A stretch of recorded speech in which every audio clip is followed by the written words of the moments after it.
Hello and welcome to another episode of Humans of Magic.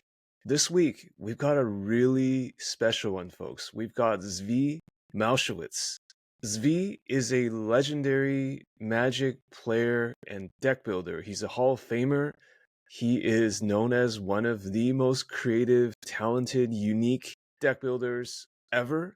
And his process, his writing, his work has influenced so many generations of Magic players. We're definitely going to talk about that today in this episode, in this conversation, but we're also going to talk about Zvi and what he's doing right now, which is a full-time writer. He's got a Substack called Don't Worry About the Vase. He writes constantly about AI, existential threat of AI, and just technology in general. Zvi is a fascinating man. He's got a lot to say. So in this episode, we're going to have stories. We're going to have observations. Quite honestly, it was just a pleasure being in the room with him or in a virtual room with him and just kind of hear him talk about Magic the Gathering, the world, AI, game design, all kinds of great topics. I really enjoyed recording it, and I hope you enjoy listening to it. A few quick words before we start about the Humans of Magic Patreon. Patreon is the best way to support what I do. This is something that I do part-time. I have some grander plans for the show in 2024. I would like to upgrade my gear. I would like to do more in-person interviews. I like to do all kinds of stuff, maybe even travel and record at Magic Cons. Who knows? In order to make these goals come true, I would appreciate any support that you can send my way. If you want to learn more about the Humans of Magic Patreon, just go to patreon.com/humansofmagic. All the things will be there. You'll get some perks. You'll get a digital copy of the Humans of Magic book. You'll get early access to the Humans of Magic episodes before they come out to the general public. But I think most importantly, Patreon is just the best way to support creators like myself who are doing it as a labor of love, doing it part-time, who want to expand my range into something bigger for the show next year, 2024. So any kind of support you can provide is much appreciated. Thank you for listening. And now let's get to the episode with Zvi Mowshowitz. Zvi Mowshowitz, how are you doing, sir? I'm great. Life is good. Life is good. Life is good for me too. It's an honor to have you on Humans of Magic. It's something that I've wanted to do for a long time. You're a veteran of podcasts, so obviously this is probably more nerve-wracking for me than you right now. But yeah, I'm glad to hear you're doing good. And what's new with you? Like what's been going on in your world? Like either, I guess it's mostly non-Magic stuff now, but what's been going on in your world? Yeah. I mean, up until about April, me and BDM were working on a tradable card game on the Tezos blockchain called Emergence, based on his Emergence comic book universe. And unfortunately, it turned out retention on that game was not so good, and it didn't work out. And I'm sad the servers had to shut down, so people can't just enjoy the current version for free indefinitely, because I think it's a really fun game. But since then, I've transitioned into fully being a writer. And so I write about artificial intelligence, because there's lots and lots of amazing developments every single week, right? These models keep getting better. People find new uses for them. And also they pose potentially existential dangers to the human race. So it seems like a really important thing to be paying attention to. And I think I found a way to help people keep up with that and understand it in a way that no one else is filling that niche. So I'm very happy to be in a life position where I can do that full time. I can be supported to do that full time by people who think that I'm the right man for the job.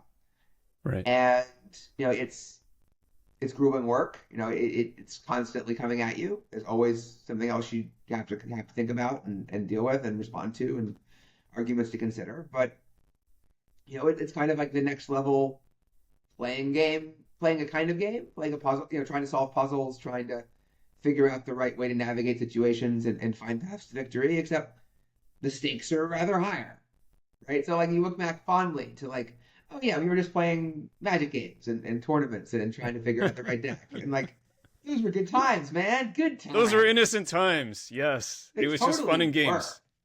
Were. Yeah. Yeah. Yeah. I mean, the field of AI is changing so rapidly. Like I've got I'm not sure if you read this. Like I read this a few years ago, right? Oh And yeah, oh yeah, I Super definitely read that. Intelligence by Bostrom. And I'm Yeah, thinking about rereading it, and I was actually thinking the other day, like, how much of it is still relevant? I guess it is relevant, but there's been so much development in AI, like over the past yeah. even 6 months, 6 to 12 months, that I Oh don't yeah, know. no, that's a foundational text, right, of the entire theory of existential risk, right? It takes the ideas that he developed, that Yudkowsky developed, and it puts them in a book form and lays out the argument as Bostrom sees it for existential risk. And I would say we've learned a lot, right? Things haven't gone in many ways technologically the way that Bostrom anticipated, right? Like large language models don't do the things that Bostrom thought they'd be good at, as well as some other things he thought they wouldn't be as good at. And it's not just Bostrom; like nobody, pretty Mm-hmm. much, like Mm-hmm. expected it to work this way. Like who thought, oh, they're bad at math, but they're great at poetry, right? Like this is Mm-hmm. just not something that we expected. It's just like we understand it now, but like that's hindsight, right? That's having seen it and having played with it for a while. And so one of the big debates is how do we adjust our expectations going forward based on what we've learned and observed, right? Because these are not the models we expected. And there's a camp that says, well, you predicted this series of developments and this other thing happened that was different. Therefore, we shouldn't worry about the scenarios you're describing. And everything's going to be okay. And my perspective on it is, well, we should definitely adjust our expectations as to what's going to happen in what order and what ways. But actually, having to deal with large language models in many ways makes the problems we have to solve harder, not easier, and doesn't change the ultimate destination all that much, right? Because like Mm-hmm. even if you are better at different things first, and even if you work, your system works on different principles underneath. The important thing is we have no idea how these large language models function and work, and we can't figure out how to direct them to do because it's reliably what we want them to do, even on a normal subhuman basic instruction by instruction level. And so when we scale them up and they become more capable and more intelligent, they're still going to exhibit all of these different tendencies in their own ways. There's still going to be convergence, I would expect, onto these things. And our current techniques for dealing with them are just going to completely break down, even on the level at which they work at all right now. Mm-hmm. So, I would say, you want to read your rostrum, right? You want to read your Yudkowsky, and you want to keep that in mind. But you don't want to also have that as exclusively the failure mode, right? Like Bostrom envisions what they call the FOOM, right? The rapid expansion of intelligence and capability over a very short time span, likely by a single entity. And I think people are underestimating the chance that happens anyway, in one form or another, at least de facto. But that is very far from the only way that humanity can lose this game, right? Like, yeah, you can just have them play a 3-card combo and kill you, like instantly out of nowhere, of cards you didn't even know were printed, right? Like it just prints new cards out of thin air and just goes bam, bam. Oh, infinite mana, kill you. It's like, oh, that's annoying.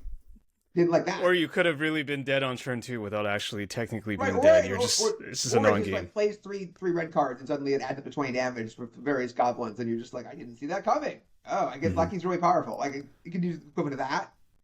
Or, it could just be, oh, it just figured out a really well tuned deck that's just slightly better than everything else, and then it slowly takes over the metagame. Right. And now no one has any choice but to like let this deck run, and like only the AI can play correctly, so everyone has to trust the AI and how to play.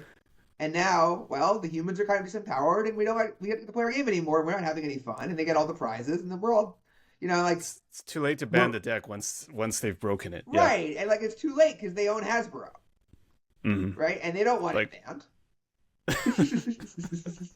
So what are we gonna do? yeah, Right? Like yeah. it's or at least like if Hasbro moved to ban it, then the game would lose popularity because like this is what everyone's following now and blah blah blah. And these are all like obviously like weird magic metaphors for what might happen because like we're on a magic podcast. But there's a lot of things that have to go right if we're gonna get through this. And if we do get through this, it's amazing. It's great. Like there's basically no middle. There's no real middle ground where like we invent these super intelligent computers that can solve like lots and lots of technical problems for us and like create wonders on demand. And then it sort of turns out okay and everything's normal. Like that's not gonna happen, right? Like that only happens in this weird case where that's what we explicitly deliberately decide to do, right? Like, and I think that's not completely crazy, right? This idea of, well, we know that life is good when humans have to struggle and compete and figure things out for themselves and do things for themselves. And like, you chop wood, you carry water, you build your house, you cook your dinner, and like that brings meaning to your life. So we're going to intentionally have the AI like set up a world, that's like kind of like a world that humans are known to get value out of, but like maybe without all of the murder and the sudden death and the like weird torture and like bad stuff. But like, ideally, but and we're going to safeguard against like artificial intelligence, but we're going to, otherwise mainly do our thing. Yeah. But, I don't think that's the way to bet by any means, right? I think that by default, either we get something amazingly great and humanity gets to like probably spread throughout, the galaxy and the universe in the light cone. And like things of value are springing up everywhere and like life is pretty good. Or, basically very little of value is left and probably nothing, right? Including many people. And like I am trying to slowly turn the dial as much as I can on like how likely it is that we get the good outcomes versus the bad outcomes. And I'm also using my platform to push for a variety of like just good policy outcomes. Like I want to repeal the Jones Act so that like America can ship things between ports again, just like every other country on the planet. And I'd like to make it so we can build houses so that people can have places to live that cost reasonable amounts of money, right? And like I want to reform NEPA so that we can, actually build transmission lines and windmills and and mass transit systems and the government can actually get anything done at a reasonable price at a reasonable pace, and so on. Because partly they're just good enough of themselves, and I think abundance is amazing, but also because if you're insane, if everything is going crazy, you're not going to suddenly act sane about this even more insane thing that's happening with AI, right? If you can't see a future where you can put food on the table and you can have a bunch of kids and live in a house and like raise a family and live and we call it the American dream, but it's just life, right? Like you can't envision a real life in the future, right? If all you can see is this like bleak world where like nothing works and you can't afford anything and climate change kills you, you're just not going to be enthused for let's make sure humanity doesn't die, right? You're not going to be able to think straight about it. So I don't think we can let everything else just go, right? Unfortunately. And I wish we were in a world where I would say, well, everything's basically handled and I can just help with one thing, but we just don't. And so I try to help out wherever I can. If you could ascribe a percentage to humanity's chance of survival in the next 100 years, or let's just narrow it to like survival from AI or AGI, like what would you put the percentage at right now? Yes, the famous P Doom question. Except you're asking for P Hope, which is always like I'm trying to be positive here. So right. Just framing the question, Yeah. No, I love it, right? Like I think it's. I also love that flips the presumption, right? So like, if you say 0% on P Doom, right? It's absurd if you think about it, what it means to think that like creating smarter than human computers, intelligences that might like pursue, whatever's instructed of them. Like if you say it has no risk, that just doesn't make any sense, right? Like you don't need to know any technical questions. You don't need to worry about any specific scenarios. Just like obviously, you have smarter, more powerful things running around as part of the dynamic that might not end well. Like such a basic, simple thing. And like we can talk price all you like and scenarios all you like. But when you say it the other way, it's like, what's the chance of survival? You say 100%. It's like, no, it sounds even weirder. So I like that a lot. And also I like to think, well, there's a chance like you've crossed the streams, there is some chance you will survive. I love this plan. I've entered this plan. Let's go with this plan, right? Like in Ghostbusters. So I would say, when I'm asked this question, I say chance of survival of 40%, roughly. Yeah, the flip of my P Doom. And if you're asking it just in general, I'd have to lower it slightly because like it doesn't include the chance of doom from just like some other source. Other reasons, sure. There's a few Like percent chance that we just kill ourselves without it. nuclear war, or I don't know what it is. Yeah. Generally bioengineered pandemic plagues are pretty traditional. Out of control nanotechnology is possible. There's a few others. There's a very, very tiny amount for like asteroids or, anthropic climate change just causing some sort of weird interactive spiral we're not thinking of and returning to Venus or, things could happen. You don't know. But, it's almost all AI by percentage, right? Like in terms of the actual, we get wiped out, it's almost all AI and some form of pandemic, some form of bio plague or probably engineered bioweapon. Just because like in a nuclear war, like there'd be some people in New Zealand who are okay or something. And like, it wouldn't be, I don't want 97% of people to die, but, as long as some people are alive, it's a different thing. So for the question, like that's not actually due in some important sense. Humanity will survive, yes. And technically will survive. We don't know if civilization will endure and we'll be able to come back, but we know that something will at least have a chance. Something will rebuild. We'll be able to fight. And like, we'll see how we do. So you're putting P-Hope at 40%. That's the upper bound. That's not an upper bound. I mean, so to be clear, like I like so John like. By the way, I don't have a great math background, so I might just be throwing terms around that are not accurate. It's less. I don't want anyone to think it's that precise, right? So like John Likey, who runs the super alignment team at this point at OpenAI, right, who has the lead in the AI race, he says 10 to 90%, right, for both Hope and Do. Okay. Right, he has a broad range because he recognizes that your strategy, right, the way you play your cards, just changes so little. If it's 40% chance versus 70% chance versus 20% chance, right? Like and all of us players know how this works, right? If you're almost always going to lose this game, you can start saying things, well, like, I have to assume that I have a land on top. Because if I don't have a land on top, I'm just so mana screwed that like, there's no way I'm ever winning this game. And so you act as if it is a land. Whereas if you're not that far behind, you want to plan for the possibility that you actually get unlucky again, right? And similarly, if you're way, way ahead, right, you want to say, okay, what's the worst case scenario? What if, let's assume that he does draw what he needs and that I don't. Can I win anyway? Right? Can I just cover all of my bases? And one of the important things is to understand how and how much to adjust your strategy for when you're winning and losing.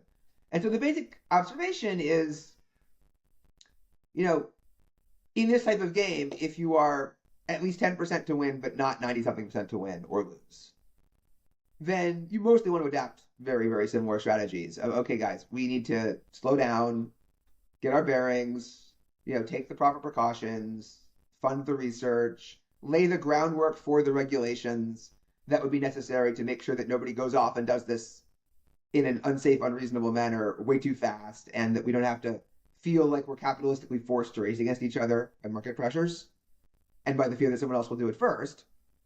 And all of this gives us a fighting chance, right? And then we figure it out. And, the chance of success doesn't impact what the physical problem looks like, what the technical problem looks like that we have to solve, or the social problems we also have to solve, right, in order to navigate our way through this. And so, I don't want it to be a distraction. I don't want to feel like, okay, it was 60% yesterday and now it's 57. And then a week ago it was 63. And then a month before that it was 52. It's not, you don't want to calculate likelihood ratios every day. It's not useful, right? You just ask yourself, is it we're in so much trouble that we're desperados and we have to try stuff that might actually make things way worse, right? Like could potentially poison the opportunity for someone else to make the case because you went first and everyone now thinks it's stupid or something, right? Or even take drastic measures or take risks that you could actually derail important things along the way. Or are you so safe, right? Are things so positive that you potentially just want to push forward and actually encourage the thing to be built as fast as possible and not be willing to pay substantial prices to make it safer, potentially. And I'm pretty clearly, I think we're not in either of the extreme worlds at this point, right? I think there's definitely things that could happen that go well, things that could go poorly. And I'm building in a bunch of model uncertainty where maybe I'm misunderstanding the questions. But possibilities where it turns out these problems, building the AI is really hard, so it takes a while, so we have more time to figure it out. Maybe there are techniques that will just sort of happen to pop up and just work that I'm not thinking of because I haven't imagined them. maybe we'll be able to bootstrap in ways that I think are unlikely, but I can't rule them out. Like there's just so much uncertainty at every level, and it brings in everything about the world. So it's all incredibly complicated, and even thinking about it all day, right? I still remain deeply uncertain and confused, and I'm surrounded by people who think they are less uncertain, who think they are much less confused than I am, right? You have much more of I think I know how this is going to go, and they make like 70 different arguments about why it's obviously going to go this way or that way or this other way. Yeah. And there's 70 arguments supporting like 50 different potential ways things are going to go. And with 10 major categories or subsections or whatever. And the vast majority of these arguments are just either not even wrong or deeply, deeply stupid. Like, I don't want to pretend otherwise. Right? Okay. There's people who just haven't thought things through, who are wish casting, talking their book, just have like a weird metaphor they've latched onto that they don't understand why it doesn't apply. Some fundamental strong misunderstanding or whatever. But you still have to answer those. And then there's a lot of different or orthogonal good arguments and objections as well, right? I don't mean to say that like I'm confident that I'm right or there are no good objections. It's just that we haven't sorted through what the bad ones are. And anybody who is trying to have, any political discussion or any economic discussion with like a broad range of people understands the same problem, right? Like there's like real interesting disagreements about how we should orient our society and how we should make key decisions about distributions of resources and what rules we should or shouldn't have, and what decisions we should or shouldn't make, and what things we should or shouldn't allow. And most people on all sides of all of these discussions are saying deeply crazy, stupid things all the time. Right? It's just how life will always be. And sometimes there's a right answer and a wrong answer, and it's pretty clear. And sometimes it's a disagreement of values, and sometimes it's a disagreement of facts. Right? Or models of how, what would actually work in the situation and what wouldn't, and like you're trying to predict. So in this case, like it's like a synthesis of all of that everywhere all at once. Right? And then you take it out of distribution to a place where you got a future with entities in it that are smarter than you, who can imagine things and then build them that you can't even imagine, right? They're going to probably find like physical properties of the universe and psychological properties of humans and other such things that we have not figured out. And we're going to learn how things work that nobody's ever tried before. And you have to try and model that. And that's just ridiculously incredibly hard. And then you have to get to steer these entities into doing things that you want them to figure out how to steer them to doing what you want to do, figure out how to coordinate the humans to get them to do the things that would actually be good for the humans, and then get a very unnatural final result, right? Which is that like there are these much, much more capable, more efficient, more competitive entities that you've created, and yet somehow us dumb humans are still in charge and getting the things that we care about and we want and we value. Like that's not normal. A lot of things have to go a certain way, basically. It's like this multiplied by this, and maybe the question is not even about human annihilation, but more about like what are the unintended consequences and what actually happens. That's just as important, right? Very true. And I worry about that the talk of human annihilation is necessary to get the message across, but that it causes people to think, oh, this is only about like annihilation. It's not about like any of the other things that could go horribly, horribly wrong.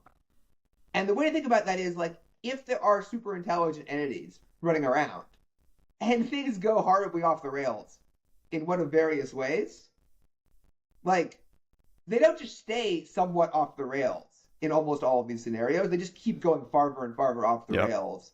And we do end up not existing reasonably fast. Right? If you look like, do you have any great-grandchildren in that world? And the answer is almost always, no, you do not. Right? Like, humanity ceases to exist. And probably very fast, but like even if not very fast, then slowly. And, my concern is a good future, not like me personally not being blown to bits before my natural time or anything. Like that's not my concern. Right? Like that's, I'd much rather have a better chance of a good long-term future than like sell it out to like have an incremental, like everyone gets to retire instead of the machine's killing us or something. Like, or venting the or not killing us directly, but like venting the atmosphere and boiling the ocean so they can compute faster or something. Like, something much more Is there a realistic. possibility that the machines become stronger and stronger, basically like gods, right? And the machines are running the world, but it could actually end up being a better world than if humans continue to run the world. Is that a possibility? It's possible, right? And that's what a lot of people are hoping for. But you have to get that right on the first try in very complex, non-obvious ways. Because like if there are multiple machines, right? There are all these machines out there running the world. Are they competing with each other for resources? Or is there some form of selection going on where like the ones that successfully compete for resources end up with more resources, make more copies and instantiations of themselves, construct other machines to help do their bidding, whatever they've been instructed to try and do? Like, is this equilibrium stable? Do they understand what humans would value? Are we capable of extracting value from and finding meaning in a world in which we don't run things and we don't do the things that matter? Mm-hmm. Right? Is another question. Like, even if everything is set up in a well-intentioned, in some sense, fashion, and we have control over them, it's still like a little bit touch and go. I'll take my chances on that kind of world if we get that far. It sounds kind of grim, but I have my cat next to me. Like, what if I become the cat? Right? Basically, I mean, there's some subservience, right? And right. And so like we've gotten the situation where like this kind of distorted version of cats and dogs, right? Like have some form of synthesis where like we get value from them, and so we provide value to them, and because of the way our brains work, we have these kind of forms of empathy and ways of modeling things that cause us to want them to do well, and therefore like dogs and cats get utility from their perspective in this world reasonably well. But I would argue that a lot of that is our inability to master the physical world on a deeper level, the biology and the physics and the chemistry, such that we can create something that serves the role of a dog or cat in a way that's better for us without actually being a historically evolved, like, path-dependent dog or cat. Mm-hmm. Like dogs, especially, like, cats are not a perfect product, right? Like, it's not just that people are allergic to them and that they die quickly. It's things like they hate you and would eat your corpse, right? Like, and even cat lovers. Oh my know gosh, this. really? I'm a first-time cat owner. I never thought about that. Oh, don't die and it won't happen. You're fine. They're not gonna like attack you in your sleep. But it's and like lots of people get lots of value out of cats. It's just a matter of, cats want what they want. They are not very well aligned to what humans care about. Mm-hmm. We've just managed to make it work. But like, certainly, if like you could like redesign a cat from first principles with whatever behaviors you wanted, you wouldn't design this exact kind of cat. And like, in the modifications you make to the cat, right, you would probably end up like changing the cat experience in ways that like potentially like, old cats would not look at the new cats and say like, I think this new world worked out really well for cats. Right? Like, yeah. You like made a pro dog argument, and you also, that makes sense. But like, think about a wolf, right? A wild wolf looking at a dog they evolved from a wolf, right? Like by domestication, and thinking like, does that look like the good life to you? It's like, well, it's the worst, but it's kind of like not so great. And it's then a like, life, yeah. But then they toss the dog out and they create a new, right, AI-powered synthetic dog, like in the future, because the humans are like, well, it'll always love me, and it won't get sick, and it won't poop on the ground, and I don't have to take it for walks if I don't want to, and blah blah blah, and it'll be there for me, and it'll sense my emotions better, and it'll know when I need a hug, it'll know what I need, and hopefully it'll like, live longer, so there's less sadness on the owner's part. And the human will be better off, right, in some ways, and have a better experience, or at least they'll choose that dog over the old physical dog. Will this new dog like be something that old dogs would value? Right? Like, that's not obvious at all. I think basically no. And chances are it'll actually look completely nothing like a dog. Right? In the end. It'll just be like oh, dogs can be decomposed and like what's called goal factoring. Like, what are the things that dogs do for a human that make the human's life better? Would you do those with a dog? Or would you do those with some other set of, some combination of, chemicals you can imbibe and, entities you can interact with, like like just sets of human relationships and exercises you can go on and, philosophies you can adapt and who knows what else. My guess is that like the platonic ideal of human experience doesn't involve anything that looks that much like a dog or a cat, right? It's just given our current affordances, a lot of people get a lot of value out of a dog or a cat, right? But that's like very path dependent and very coincidental, and that's not going to be what it's like in 2300 in almost any scenario, right? Yeah. They're just not going to have dogs that look like our dogs unless something very strange happens. So I want to ask, I mean, once machines or AI get to a certain point, are we just going to have the perfectly designed game? This is kind of like moving it a little bit back to gaming, but yeah. But do you think that's just going to happen very soon? Like just because you talked about, you have experience being a designer, a game designer, and obviously you've been in touch with many kinds of games. Like, is that just going to become a inevitability of sorts? I think a lot of what makes games great is we sort of agree, we chose this set of arbitrary premises that are not perfect, that are not perfectly balanced. Like, look at Alpha, right? Like the first release of Magic, right? It had Black Lotus. It had Ancestral Recall. It had these completely absurd cards in it that Richard Garfield knew 100% were completely absurd because it's impossible not to know. And he chose to release it that way anyway because he felt like the excitement and the dynamics of these pieces not being in balance was the right play. And he didn't have like the right things in mind because he didn't understand the game was going to be such a big hit. But I think he was right that like you want to start out with this series of conventions, and like Magic has built up its conventions over decades. And a lot of what makes Magic great is that it is not perfect, right? I mean, if you go into one of these like very curated formats that's been around forever, that's been balanced to within an inch of its life, you can play interesting games of Magic, and you can do any number of different strategies, maybe. But that's not what's interesting to me, right? What's interesting to me is something new, something to be explored, right?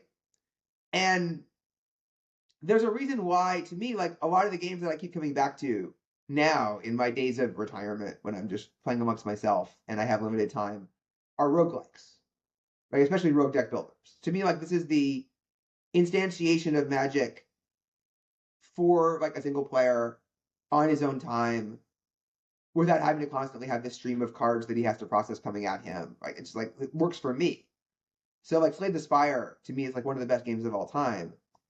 And it got tuned like quite a lot in some ways, but I almost don't want it to be perfect. I want it to have these flaws to explore. And I often really like the idea that like this game is imperfect and I'm going to play it. And as I play it, they're going to patch it because of what they see as like whatever was most powerful, they're going to slightly fix it. But I'd be sad if I came in after all the patches, after they'd done all the fixes, right? I remember playing Europa Universalis 4, and I'd be playing these absurd games where I'd find these exploits, I'd find these holes in the system, and I'd have a lot of fun with them. And they'd say, okay, you can't just, get England extracted from the United Kingdom and then have a personal union with England and then annex England 100 years later as France. Like, no, you got to stop. This is stupid.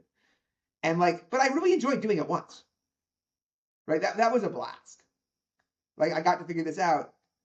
And simultaneously, there are these games that have endured for thousands of years or hundreds of years. Because like we've all agreed that this simple set of rules has a lot of emergent nice properties and it has a tradition. And we're gonna just keep building on that, even if it's like not quite what you would quite want to do necessarily. Like think about chess or Go, right? Or backgammon.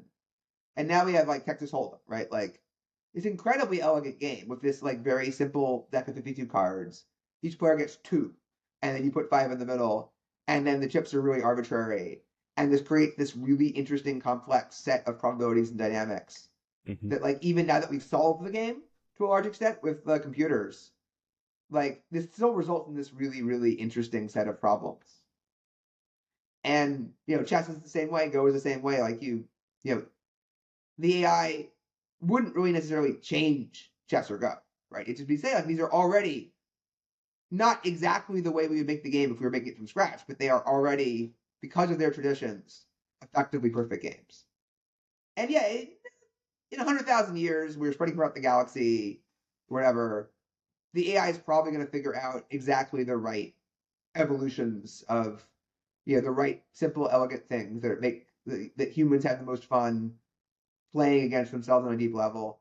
And they're also going to be like, okay, here's the type of game I want to play. Can you create this for me? And it'll just spontaneously create it for you, right? I want to play for what my dream game to make at some point Hmm. that isn't a TCG is, take Master of Orion 3's design document with the idea of imperial focus points in a 4X game, apply it to Civilization, and have the technology on the technology tree radically change the interface and how you give orders and how things are carried out, such that you really feel technology and logistics and coordination advancing over time. And so that the end game doesn't feel like you're just micromanaging a lot of stuff because now you're playing a completely different interface the way you would in Spore.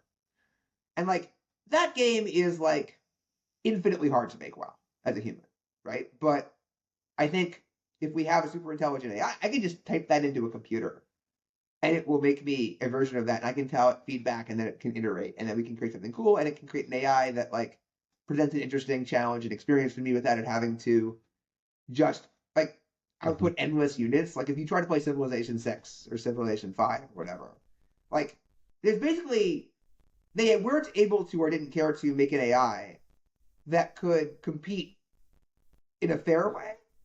So if you're any good at the game, the AI just competes in a completely unfair way. And that's not really very fun in many ways, right? Because you have this thing of like, okay, it's just going to multiply so damn fast that I'm forced to, for example, gamble on it not attacking me, right? Like this is what ultimately killed Civilization 5 for me, was that when I played it on the level where it was a challenge, right? I basically was just like, can I establish enough area that I can race the AI with my superior technique, and then have the AI not decide to just descend 100 units on me when I have 6? Because the AI just decides to both declare war and then march a real army at you, as opposed to like a narrow window where you can archer them to death. Then, like, if you were to sacrifice enough effort to build enough units to possibly fight that back, then some third civilization is just going to get to space before you do, because Hmm. you're just not moving fast enough. So you always lose in that case. So you're forced to gamble until the game's not interesting. But these are problems that can be solved, right, in time.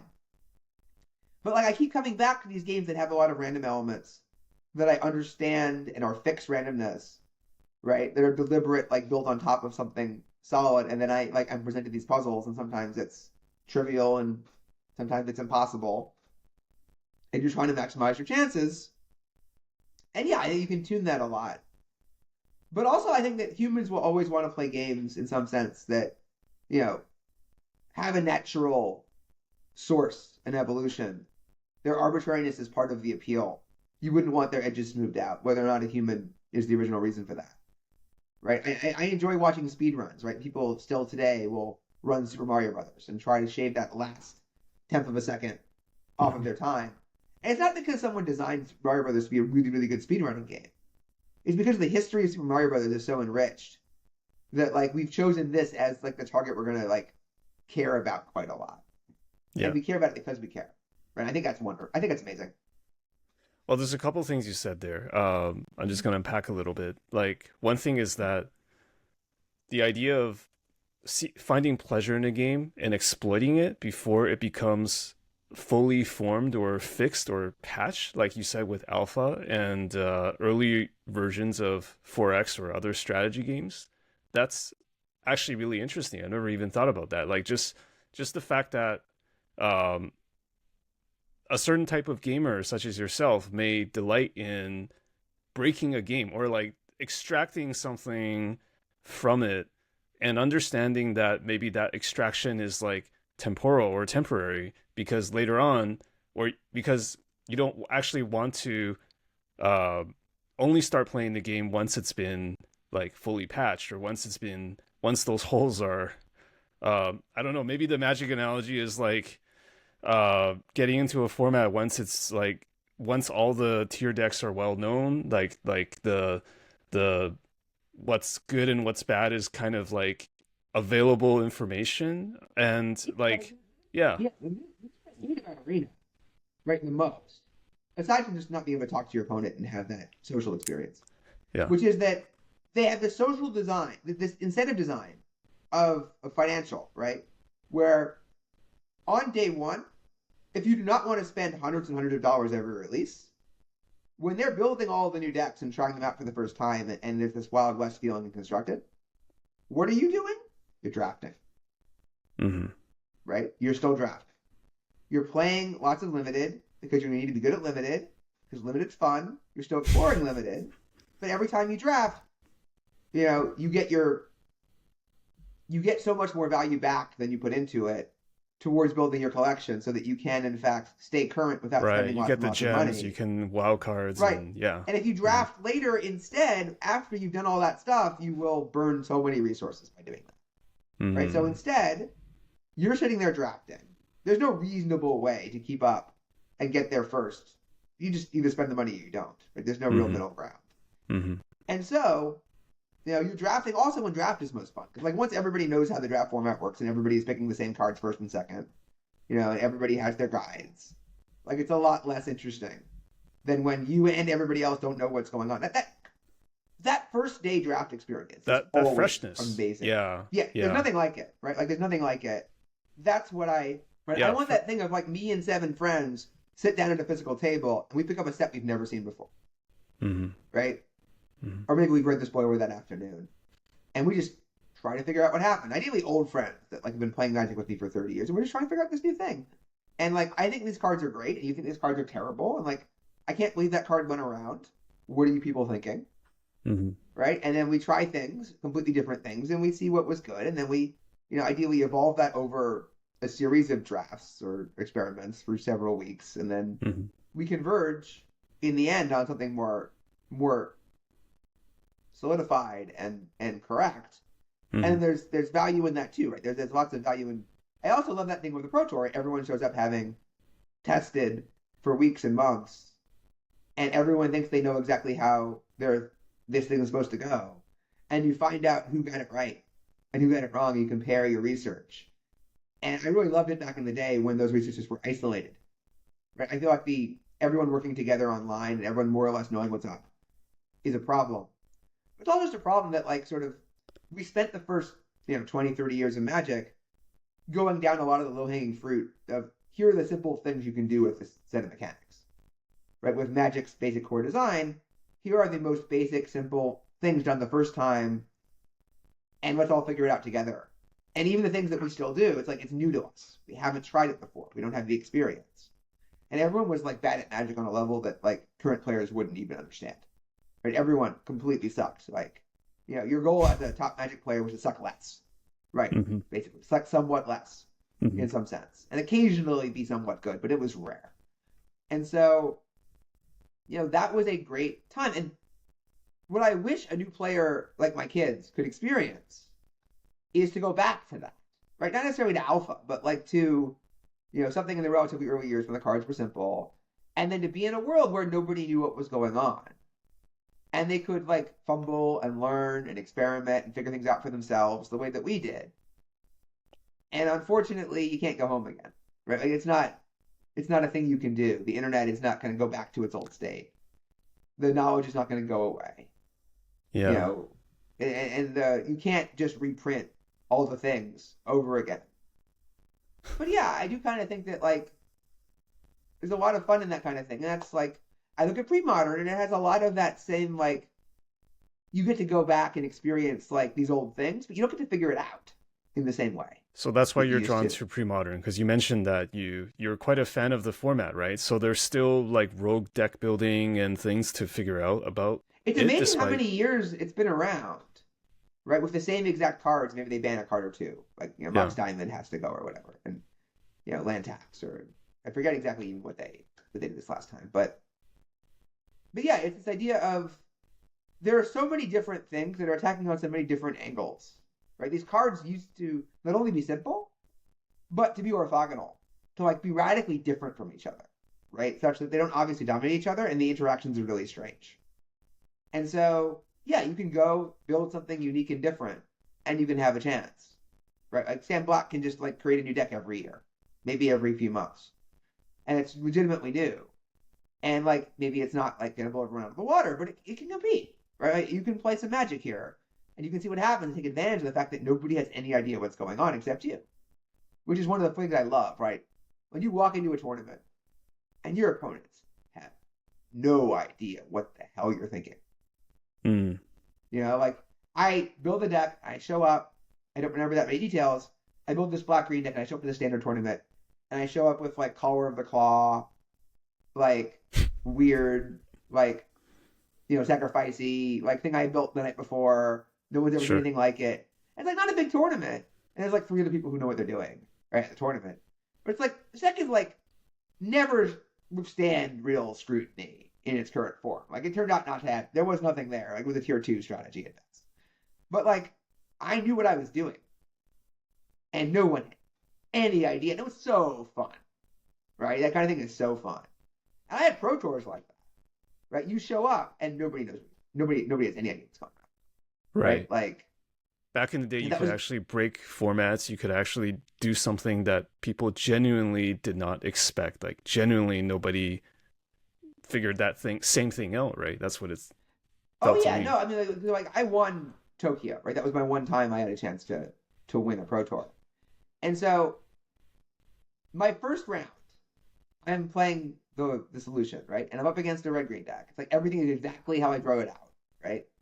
And so I draw the more normal looking half of my deck, right? In some sense, but I also do it, it's what it takes. So I'm sitting on like, Galina's Knight and Voice of All, and another Galina's Knight or something, and I like cast the spells and like I win the game. And so there's playing against this Japanese player, and he turns to his friend after the round, and he's like, "What can I do? What can I do? Pro red, pro red, pro red." Right? Mm-hmm. And I'm thinking to myself, he hasn't seen the Crimson Acolytes. He hasn't seen the other He half. has he hasn't seen the crazy half, right? The extension where I just take this way too far. This is not an accident that this happened. I did not Mm-hmm. draw exactly the 8 protection red creatures and you got unlucky. Mm-hmm. Right? This deck that you didn't think could possibly work. It has so much underpowered. So it's when that deck has like both a plan A and a B, or I should say more like two Well, plan it's more A's. that like the plan was to use Crimson Acolytes so that everything has protection from red. And I happened to just draw protection from red creatures that have it naturally and not show him an acolyte. So he thought he was just, it was a coincidence, but like I was like, yes, it's exactly what I had in mind. Your hand is full of burn spells. I'm fast enough, you can't possibly burn me out. You have like 3 dead cards in your hand, and you lose. Mm-hmm. Exactly how we drew You're it on a out. mold 4. Yep. Yep. You're on a mold of 4, exactly.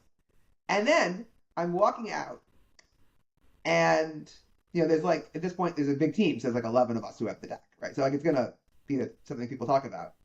And I hear William Jensen, right? Like one of the future amazing teammate, great guy, like now he's at Wizards, like running standard and stuff. And he's like, you know what deck's really terrible? That stupid Scott Johns deck. He was one of my teammates who was in the feature match area in Run 1 with 4 main deck Crimson Acolytes. What are these people thinking? And I'm just walking around the room thinking, These people. Yeah. or something like that, right? Like they've gone insane. Like this is such a stupid deck.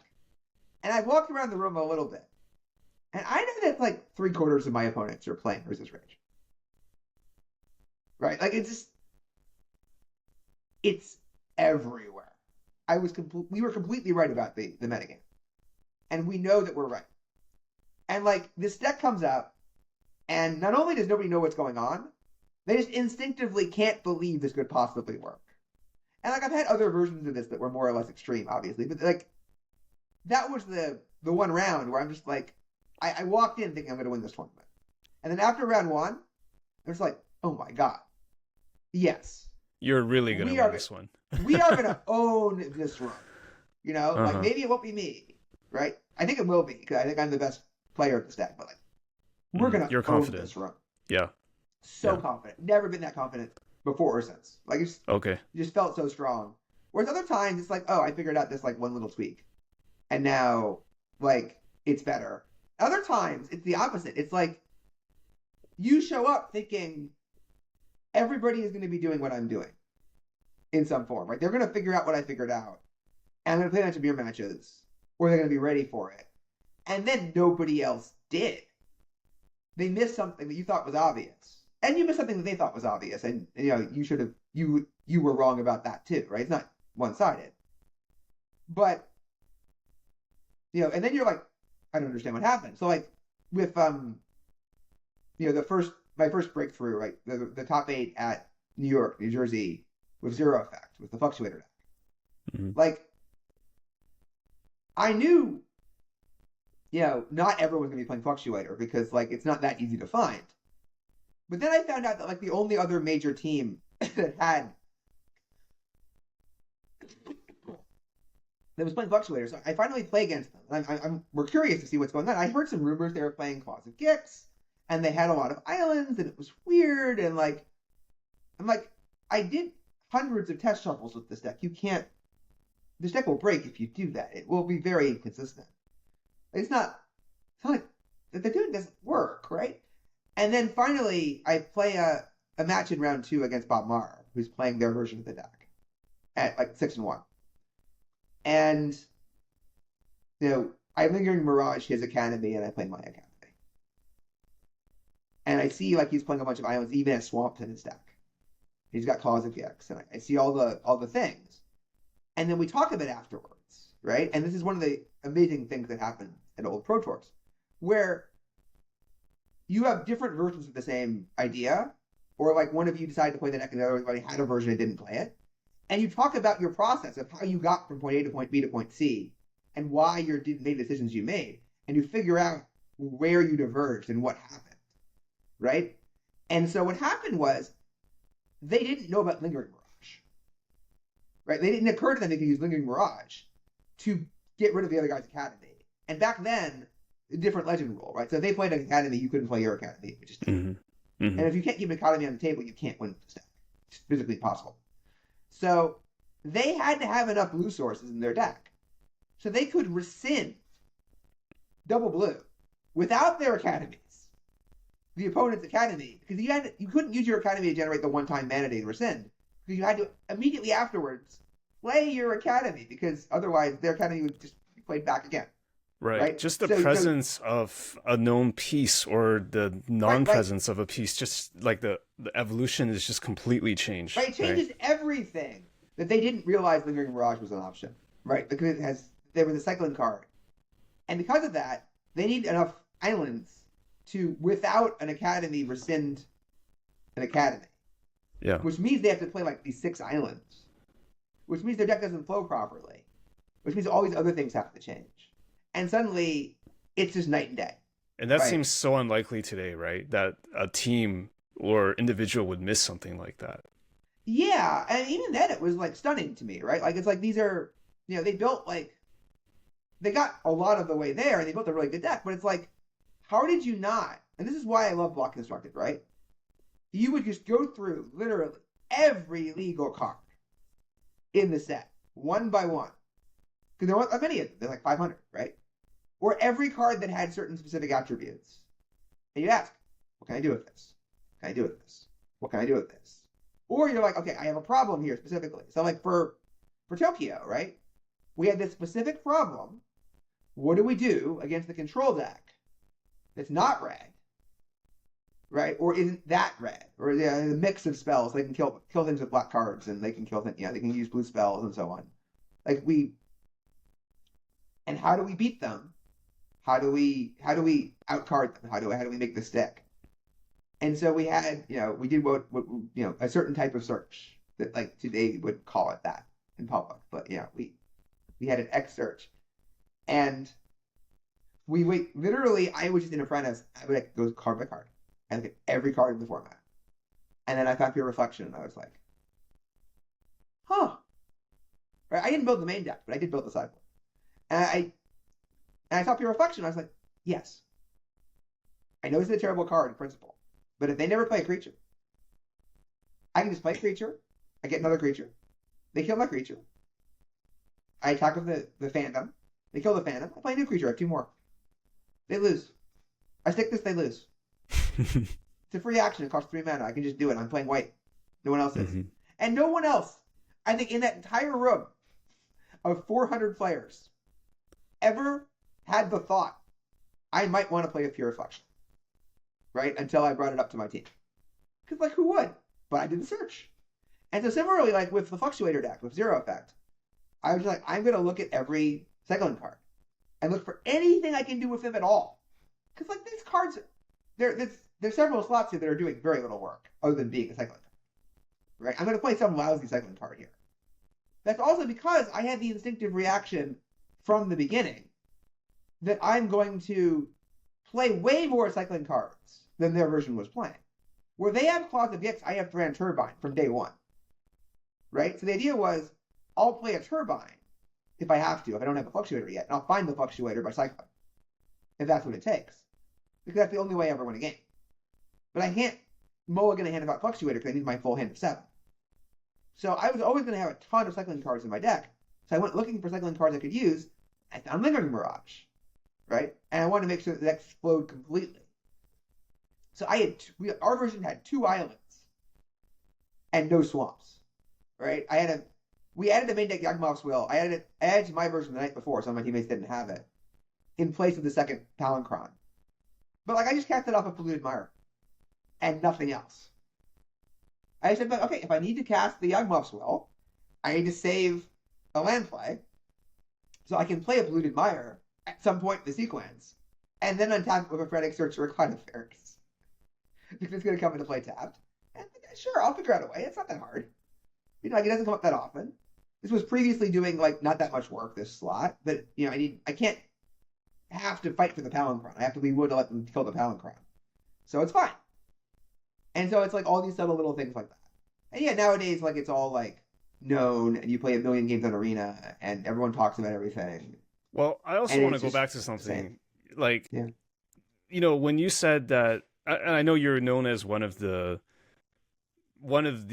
best like block constructed players of all time in terms of building results. Like, why do you think that you were able to brute force like every single card and yet other players didn't? Like, it sounds to me like there's some heuristic or mindset that you had that they didn't. So can you explain that a little bit? Obviously, it's hard to answer this because you're Zvi, so it's like you're not. It's hard to know what other people aren't doing. Exactly. Mm-hmm. I have teammates who didn't who did some very good things that were very helpful, but didn't do this particular thing, right? The same way.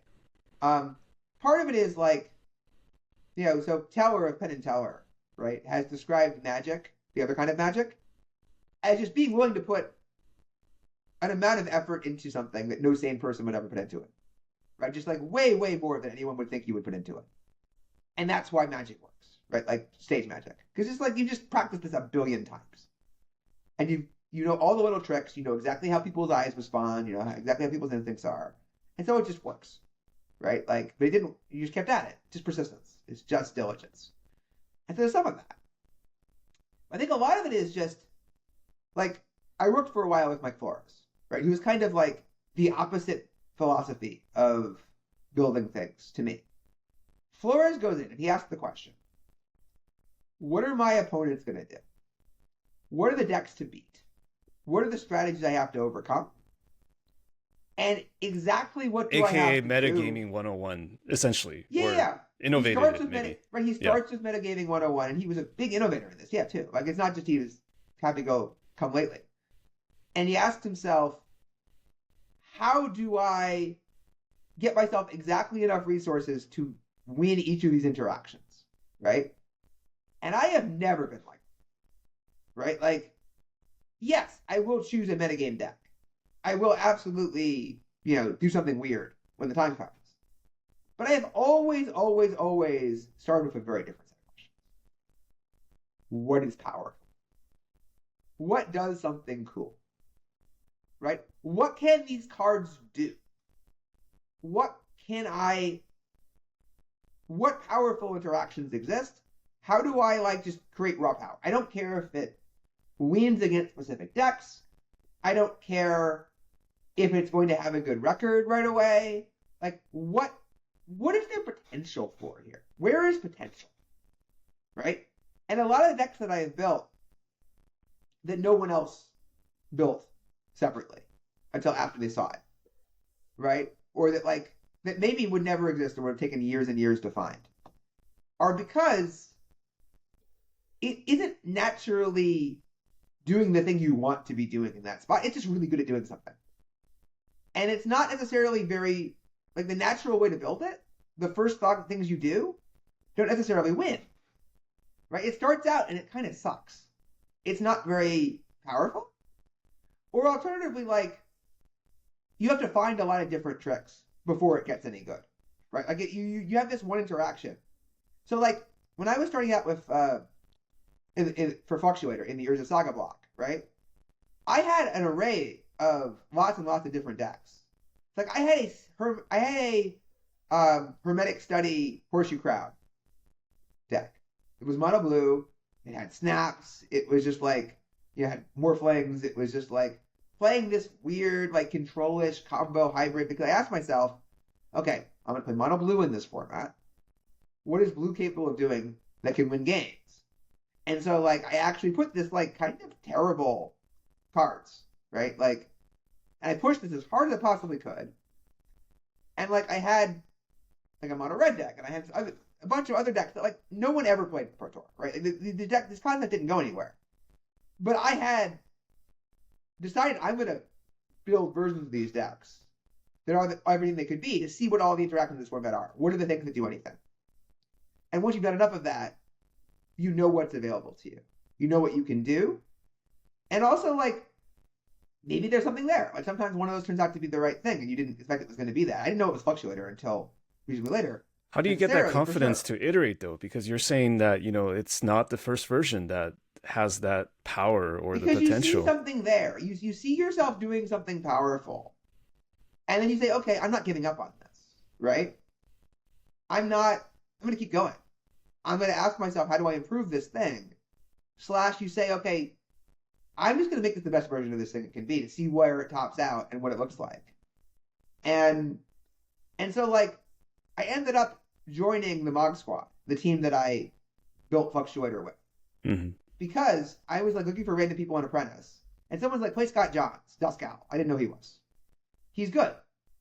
And I play him. And I have this array of different decks. And I basically smash him with every color in the game. Run one after another. Completely different cards. Lots of different decks. Most of which we never see the light of day. But then he's oh, I need to work with this guy.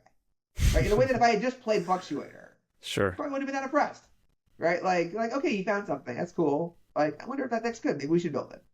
Mm-hmm. But this got more interesting, and then we got a beautiful working relationship that lasted for years and years, right? And it was amazing. But thinking back more recently, to Beastmaster, right? With the Beastmaster's Ascension and the Eldrazi Pro Tour, right? So what was the first thing I do in that Pro Tour? I buy 4 copies of every card, physically. I have them to my house. And I start building physical decks. I just say, okay, I'm going to build mono white, mono red, mono black, mono blue, and mono green. Because the mana in this format is kind of terrible, and I want to see what the cards can do. And I don't know what they are, but I'm going to build them. And I forget exactly what the other 4 were, but they were not completely uninteresting. There was something there, a couple of them. But because of that, I actually was okay, what does green do? How do I build something here? What's powerful, right? And by doing that, I found Ascension, which basically no one else found, right? One other team kind of found it, but they built it a different way. Mm-hmm. And because I was trying to force this thing to happen, and then I figured out it actually could happen, right? Like, and it started out bad, right? It was not good until I found Vengevine, right? And then I put in Vengevines, and then I was like, oh, this deck's really good at casting and bringing back this deck's really good at putting Vengevine into play, and it has the other powerful things going on. Maybe it's good actually. Also, I always look at the mana first. Right, so like one of the reasons I was excited by Mono Green from the beginning in that format was because you have Arbor Elf. Right, so you have this fast mana. And like, okay, if green can get fast mana, what's my payoffs? Let's see what the payoffs are. Always, always look to ramp and get payoff. Because that might work. Right? And so you develop these, and then after you're doing it for 20 years or 10 years or whatever, you have these heuristics in your head of what might be good. Right? What to look for. And then I think I just developed those in a way that not that many other players have. And so I would look in different places and I'd find different things. Like Mythic, like, wasn't even iterated. Right? Mythic emerged just straight from my head before the cards were even announced. Right? Like, I hadn't been playing for a while, and I literally showed up with, I think, almost exactly, without having played a game, almost exactly the final build to play, like, with a bunch of proxies against Cadenus at a bar. To like try it out. And the deck literally had white-green unannounced manland in it as a proxy.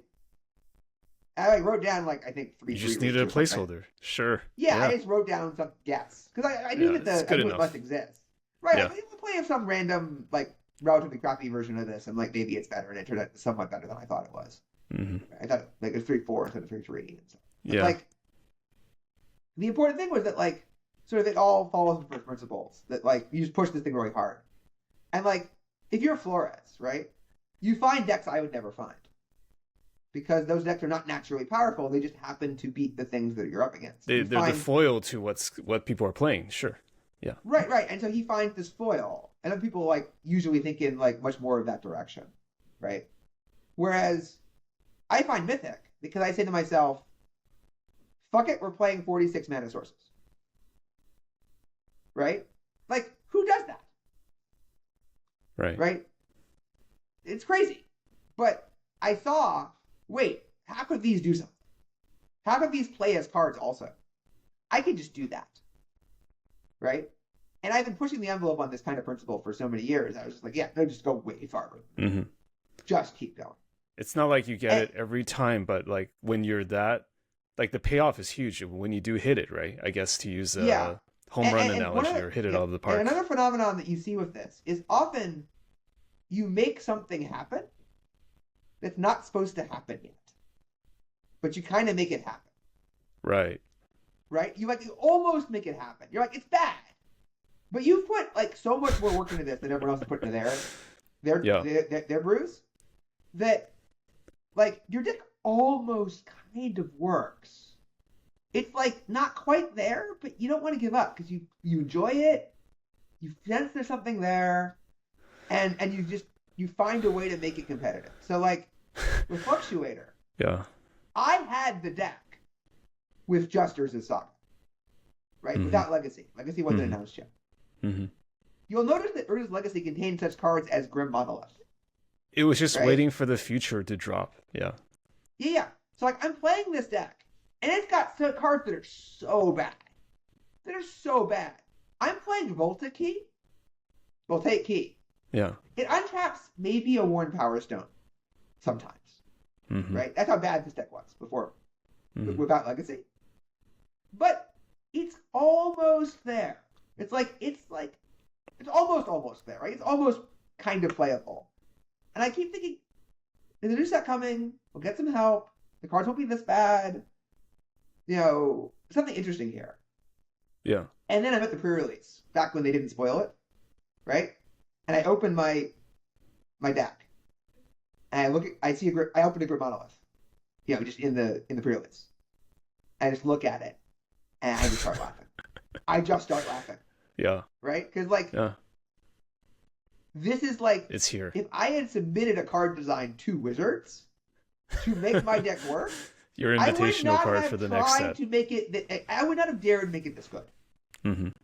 right? This card is so absurd Yeah. on its face. It's like, yeah, okay, it's 2 and attacks for 3 and then doesn't untap, but it untaps for 4 naturally and doesn't damage you, Mm-hmm. and it just sort of It is works. pretty absurd. Yeah. Yeah. And like, I just start laughing. It's like, yeah, what do I want? I want a mana vault. Mm-hmm. That was exactly my thought, but I want a mana vault. Mm-hmm. I want a mana vault variant. Something that's like better than Worn Power Stone. Worn Power Stone is awful, right? Mm-hmm. And like, I'm mostly playing Key just so I can like play it on turn 1, and then like I have an academy that taps for mana on turn 2. Right. Like it's just just like. But you know what I find so incredible, Zvi, is that there's this Johnny no-name player out there that has very similar ideas, right? Yeah. Like that person probably was like, "Oh, Fluxure is awesome. Like this set came out, I want to build it." But that person didn't end up like winning a pro tour with this deck, didn't develop to the same level. Like, what is the gulf between you and Mr. Johnny, who's still playing the FNM right now? Like you know? You gotta put it all together, right? Like you gotta have the playing skill. Or there's that Johnny that looks at your final deck and it's like, yeah, I thought of that. And it's just like, it's not even in the same league. Like, is it just like is it like intellectual horsepower? It's like the sheer force of will? Like, what exactly is it? I mean, I do think that a lot of it's just the tower thing. It's like I put in so much work in, but it's like knowing how to do that. Because like what a lot of those Johnnies will do is they won't do proper deliberate practice, right? They won't be thinking at every moment when they play the deck, when they're working on the deck, about what they're doing and exactly how to improve and exactly what is causing the deck to work and not work in what particular ways and what's making it powerful and not powerful. Mm-hmm. And they're not asking the right questions often enough and persistently enough. And they just haven't had the reps and the practice, and they're not putting in the hours. Like I put an insane amount of hours when I was winning. Right? Like during my run of like being, good enough that I could like, go to invitationals and like possibly win player of the year if things broke well, and like dreaming of challenging Finkel and Kai for like best in the world. I was just so dialed in and working on this all the time. This was my job. This was my shower thoughts. This was my everything. And then later I come back, right? Like after I get in the Hall of Fame. And like I'm good. And I am tremendously efficient because of all my experience. Like I know how to get 2 places with so few games and so little work compared to what I used to or what almost everyone else does. Right? That's my new superpower. But I just don't have that same obsession and the affordance to have that obsession. Yeah. Right? And I learned what that does for you. It gets you 46th. Right? Like it just reliably gets you 46th. So I would show up to these pro tours and I would have these really good strategies. I mean, I was part of a great team also, right, which helps a lot. I'd play well and I'd do good things. And I'd do okay, but I never broke through. Right? During the comeback. I never quite got there. I was always like 2 matches out. Occasionally 1 match out. Like, and you think it's just because of the work you put in? It wasn't at that level that you were at before. It was that if I don't, it wasn't all consuming. You're right. If you don't have that obsession, if you don't like learn every little detail, if you don't sit there in lectures, as I did literally, like in university, with a fluctuator deck, and like they're teaching about English or history, whatever, I'm sitting there taking test draws. Looking for little weaknesses, looking for little improvements, looking for techniques and shortcuts, like every little thing, constantly, hundreds of these. And like that does it. Right? That obsession is so important. I'm not saying the other things aren't important, right? And like I do think that raw intellectual horsepower plays a large role in it. I've learned that I have a lot more of it relative to other people than I realized back then. But like it's the point where like I was interviewing at Valve for a job, and like I didn't quite get it. But at one point, apparently, I left one of the interviews, and I have learned that they turned to each other. And one of them said, I was trying to solve an algorithm for like creating the probability of each team winning a match or something, given the selections in League of Legends. And one of them turns to the other and he says, "Is this guy going to solve every problem with raw G? Is he just going to brute force intellectual, like in this weird way, the solution from first principles all the time?" And I'm like, yeah, I kind of am. But I mean, not here, right? Not in Magic where I have all these decades of heuristics, but in many cases, yeah, it's really what I'm going to do.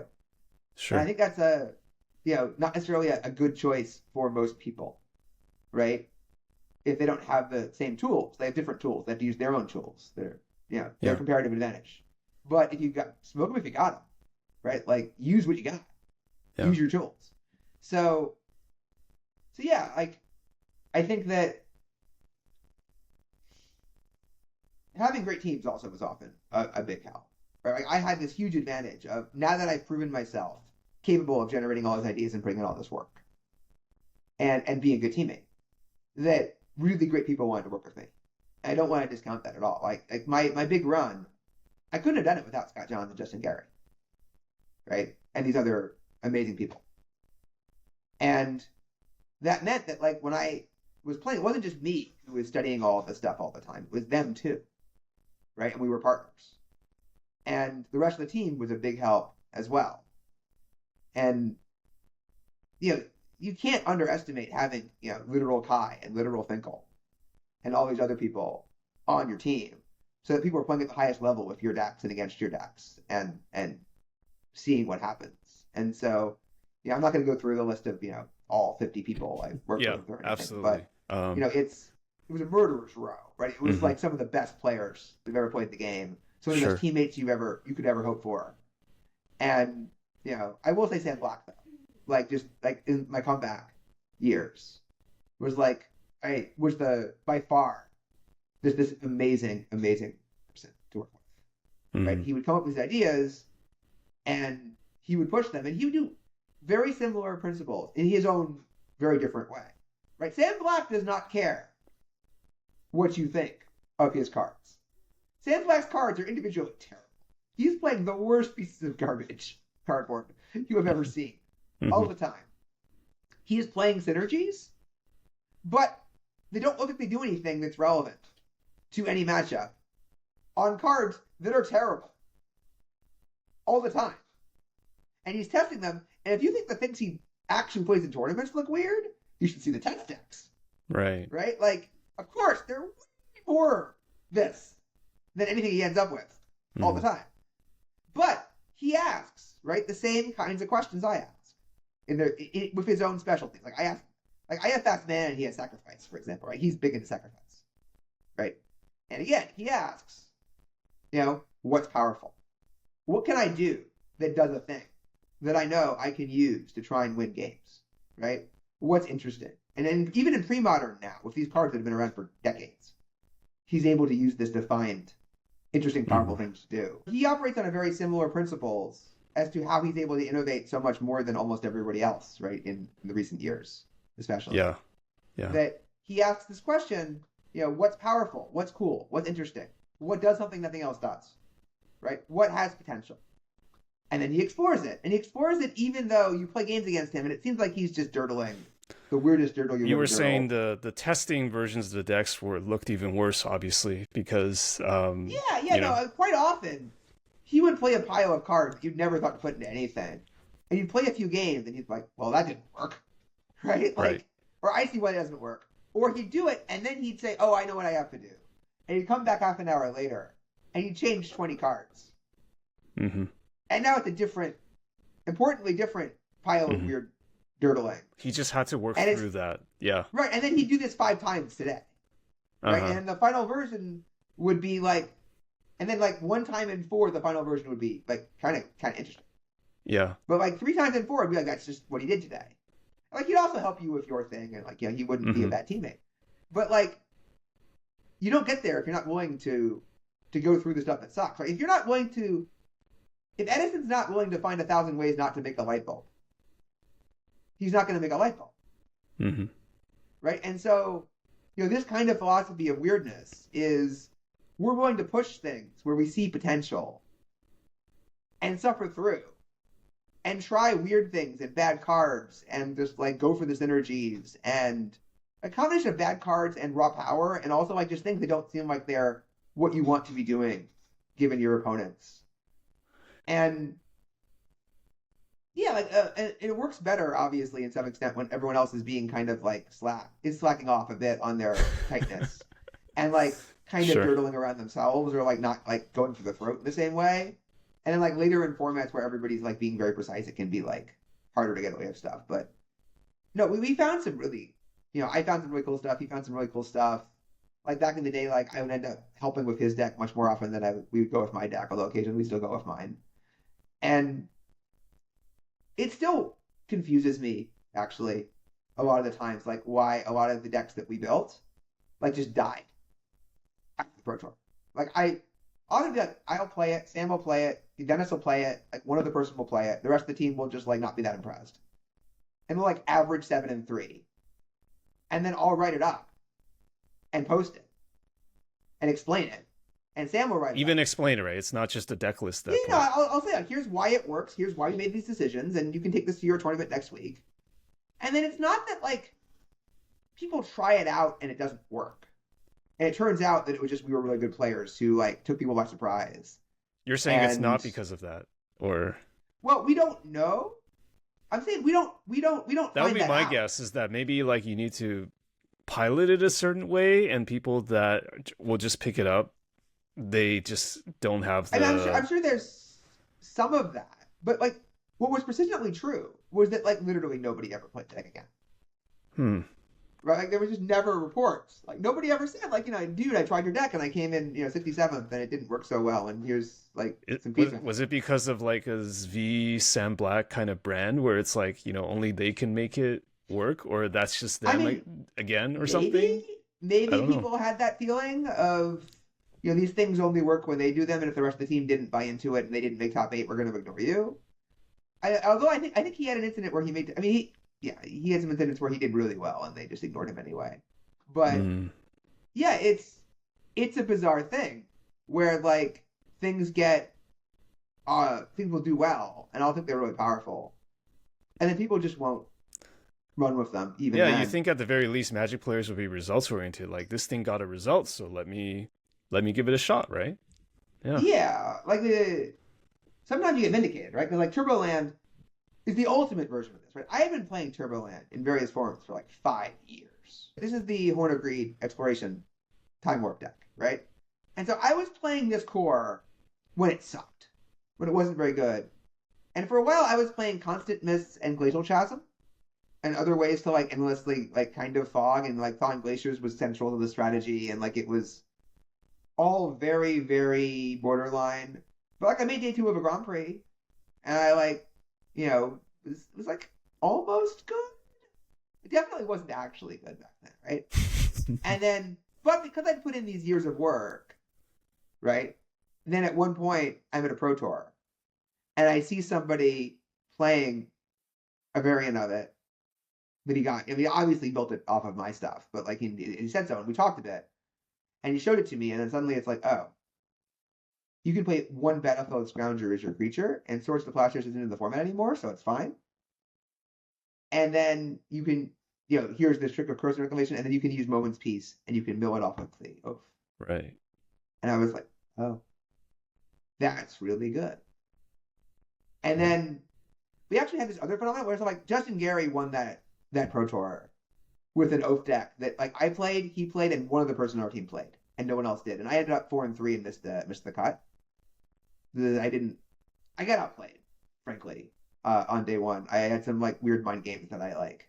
Yeah, I brainstormed and left the forbid in my hand and the counterspell in my deck, and the guy named forbid, and I had one forbid in my deck, and I'm just like, you gotta be freaking kidding me. Mm. It's like, that's not even in my range. Like, what are you doing? I can only have the ace of clubs. Like, you can't, but like, and like just stuff like that. Just like I just kept like not quite getting the maximum out of it. I think Justin played the deck really well, but like after that tournament,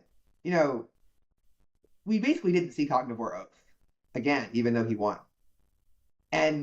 But a week later, we went to a week and a half later, we went to New Orleans, right, for the Grand Prix, and I had taken this other person's Turboland build, and because I had years of experience with this deck, I knew exactly which things he found were right instinctively, which ones I had to try, which ones were wrong. Built a new sideboard, changed a few cards, came in, you know, had the only copy of the deck, played it, won. And now that I had won that tournament, suddenly everybody wanted to play Turboland. I mean, not everyone, but like a significant number of people were interested. Yeah. Like people are results oriented in that sense. Uh-huh. But like they're much, much more results oriented on the winner, or they always have been, That's than on true. win percentages. Mm-hmm. And it's always a mistake, right? But at the same Mm-hmm. time, one of the things I learned from my attempted comeback, that I had a lot of fun with the comeback, I'm glad I did it, was there was a huge difference between what it takes to make day two and hang around and like kind of make the money and what it takes to make top eight and win. Because, you know, I had this thing where like, okay, if I'm in the losers bracket, I'm going to kick ass. I am going to own people because I'm doing inherently powerful things and I understand the game. And I'm going to outplay them and I'm going to keep my focus in the losers bracket, something I've always been very, very good at. Where other people have kind of given up, right? You're at 2 and 4 and 4 and 4 is the cut and technically you're in it, but you're almost not in it. And the other guy, and your opponent is like going through the motions but doesn't really care anymore. And I was always like, no, I'm going to double down and be so dialed in here because like it's win or go home, right? I got to fight for my reputation. I got to fight for my legacy here. I got to make this. Mm. You know, like there's a chance. Right. Giving up. This is your comeback. Yeah. This is my comeback in its own way, right? I just like I'm going to do the best I can. I'm going to have the best record, the best story I can. I'm going to tell myself I left it all on the table. Right? I'm not going to just give up. I never gave up. Even eliminated, I never gave up. Right? Like, I'm 2 and 4. I'm like 1 and 5. And I'm like, no, I'm not coming home and telling the story about this deck. And I had 1 win. I'm going to get 3. There's nothing at stake here whatsoever. I'm getting my 3rd win. I am doing this. And usually I got it. Yeah. You know, like my record there was very, very good. And again, it's because my opponent didn't care, but like it's the skill in caring, right, in that spot. And so, you know, if I was like in the normal mode, right, where like I'm 4 and 4 or whatever, I'm playing against people who are doing okay. Again, like they're the people who didn't put in all the work, who aren't as skilled, who aren't at this level. And again, they're imprecise enough that my inherent strategy of doing powerful things, of being good at the game in general, was good enough that I usually won. And then, occasionally, I would end up at 6 and 1, or like, you know, in the top tier brackets. And now, you know, what's going on? Well, now you're playing against professional players. That's, you know, Josh Everlade up against you. Mm-hmm. And he knows what he's doing. He has prepared. He knows his deck. He figured out what matters in this format. He knows how the matchups work. You know, he knows how the card interactions work. And he put in the time, and you didn't. Not the same way, right? And he knows how the sideboard games work. He knows exactly how his plan works. He knows how to read you. You know, he does everything. And now you just get. I got so killed reliably in those matches. I get to those matches, and like so often it would be like, no, you just didn't think about like the next 2 levels up, and so you're just completely outclassed here. You know, your deck is fine until now, and now you just like you have no chance. Because that's one of the things of like if you're playing that type of game, and your opponent is like, I got to where you are in terms of thinking about things, and then I figure out how to beat you. You lose. Mm-hmm. Right? If you don't have it, and then I figure out how to beat you. Yeah, I'm 2 levels above you. You're down here. I'm up here, kind of thing. Yeah, there's nothing you can do. Right? You're just dead, and they're good at the game. You're just dead. Yeah. And it's unfortunate, but you know, so often I would show up and be like, okay, my cards don't even matter anymore. Like I'm doing something that's irrelevant. You found something that just like renders that not a thing, and this like. I'm too slow, or that angle doesn't matter, you know, or whatever it is. Yeah. And whoops. And that's a sucky feeling, you know, when you show up to the tournament, you realize that like you're just subtly outclassed in this way. But you know, you made some bad assumptions and you're not gonna make it. And then after a while, it added up, and it was like, okay, I can keep doing this, but it's a lot of time and it's a lot of work.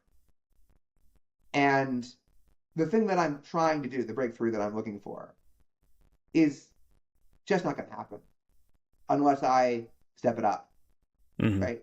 But also, I'm getting old, and so like this is the thing that ultimately killed it. Was I was playing one of these sandbox specials, this white black Vermaz deck, and I'm playing Paulo in the last round, and I think we were 5-2, and we show up the feature match area.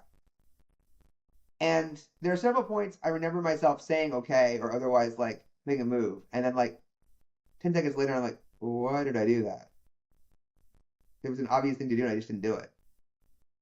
And then I You just catch go around in a yourself haze. making misplays? Is that what it sounds I'm like? just sort of in a haze. I'm just like not dialed. I'm not You're probably just dialed not in. locked in. Okay. I'm not noticing things. Right. I'm just Yeah. sort of letting things happen. Right. And then I'm sitting there after the match, which he wins. Right. And I'm not sure if I would have won the match with better play or not. I definitely would have gotten myself a better chance to win the match. And I'm like, I wasn't awake. I just wasn't. My mental reserve of energy was gone. Right? I would never have played like that in round 1 of constructive. Right? In round 4 or 5. But by round 8, I just wasn't here. Oh, you mean like some sort of mental stamina? Yeah, I just don't have the mental stamina I used to. Like this would never have happened to me 20 years ago. Right? But now, right? Paulo's sitting there and he's playing well. He has no problem with playing 8 rounds. And I can't do it. I can't do it anymore. Not properly.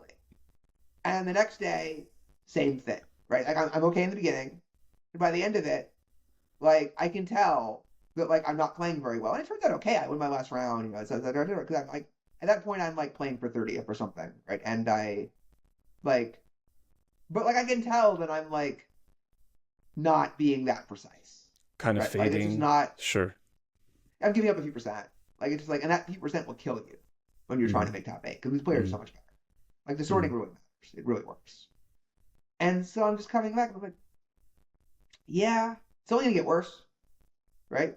And the similar phenomenon I noticed, like every damn time I go to a pro tour, if I made day 2, if I played out the whole way and I was fighting for it, I'd have a headache at the end of it and a bad one, right? My brain would just not be like, was like, I don't know what you just asked me to do, but I don't like it, right? Like I don't do that anymore.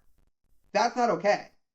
And like, if I never made Sunday and a third day, I would have been not in a good place. Yeah. And I probably would have been able to just like mentally like force myself to go. The stakes would just keep me going, right? Like I hop myself up on chocolate and I just go. But like, and I Sure. don't drink coffee. But it's definitely just I wasn't in a good place. I always have to suffer after. I had this suffering thing afterwards. That's when during the pandemic we had a somewhat pro tour like purely online that I was invited to, and like I really appreciated that because that was like the one pro tour where this didn't happen to me. Like I'm on Arena, I'm also playing like mono green super fast aggro. Mm-hmm. Probably because I thought I had something, and probably because I didn't want to worry about this problem. And like I played the whole time. It's like okay, I'm good. I can refresh between rounds, but like it just wasn't the experience, which is something that's like it's the equivalent of the old guy who goes to the club, right? You're the old man in the club, But that's so and like fascinating because yeah, like that mental fatigue, you think that there's some way to overcome that, right? Because I've talked to other players this year, even like a Kai Buddha, and he's like, it's just for him, everybody's different, right? But for him, it's really just about the level of preparation you put in. So if you're more prepared, you play more magic, you think more magic, you wouldn't be as mentally tired, right? Because you could then like take care of some of that mental thinking. You could maybe start doing it subconsciously, would you not? I think there's a lot of truth in that. Like if I was willing to and able to put in so much work, like old school level, then I came in with the level of preparation I had, like with Fluctuator, right, or with Solution, or with Fires, or with these other decks that I knew backwards and forwards, like with Rising Waters, yeah, Mm-hmm. et cetera, et cetera. That like in those tournaments, there were so many rounds, I almost didn't think at all. Right. right? It was just a break. It was just like, Yeah. okay, yeah, my opponent is doing exactly the things I expected Yep. The in the plays will ways take I less expected. mental energy. I'm not going to say autopilot, but you could use less energy on every turn, I'll say right? it. You won't say it, but I will. Yeah, absolutely. Everything is going according to plan, right? Like I am just executing the plan, right? And it's easy to execute the plan. You're sitting there, and it's like you're playing the game. There's nothing different when you were shuffling the deck in between rounds. You're just like you're waiting for the guy to make a play, right? Like you're if anything, you're just studying him and trying to get a read on him. Like Hmm. what's in his hand? What are you thinking about? What is how is he going to approach this game? What does he think I'm? How do you think my strategy works? Like that I'm approaching, and you're just waiting. You're doing that while waiting for him to make a move because you know what you're going to do, and that helps a lot. I don't think it's. I still think there'd be problems anyway, but also the game changed in terms of the structure. So, like back in the day, I was able to have this deadly amount of preparation because I would lock my deck in with weeks to go, often, right? Like I would know everything. I would have like slowly converged on this strategy, and then like I would often just like not play very much Magic in the last week, even to preserve my mental perspective. Hmm. I'd already done everything I want to do, and like I'll investigate this little thing if I think there's something to check. But like I'm back to like kind of theorizing and relaxing, and like I showed up to Japan for Tokyo for the one I won on Tuesday, and rather than preparing, I spent like a day in a hotel room with like a Walkman and some CDs, listening to music, walking around Japan, Yep. and getting rid of my jet lag. Because I knew what I was going to do. I'm like, okay, if I show up and I'm completely wrong about what's going on in this metagame, I have to panic. But if I'm right, none of these cards ever change. I Hmm. showed up, it was clearly right. It was obviously correct. I think I played a handful of games against someone who brought a like weird control deck because like I Sure. didn't, Well, just I was that's curious. kind of like a equivalent of a shakeout run. I'm just thinking about like when you run a marathon.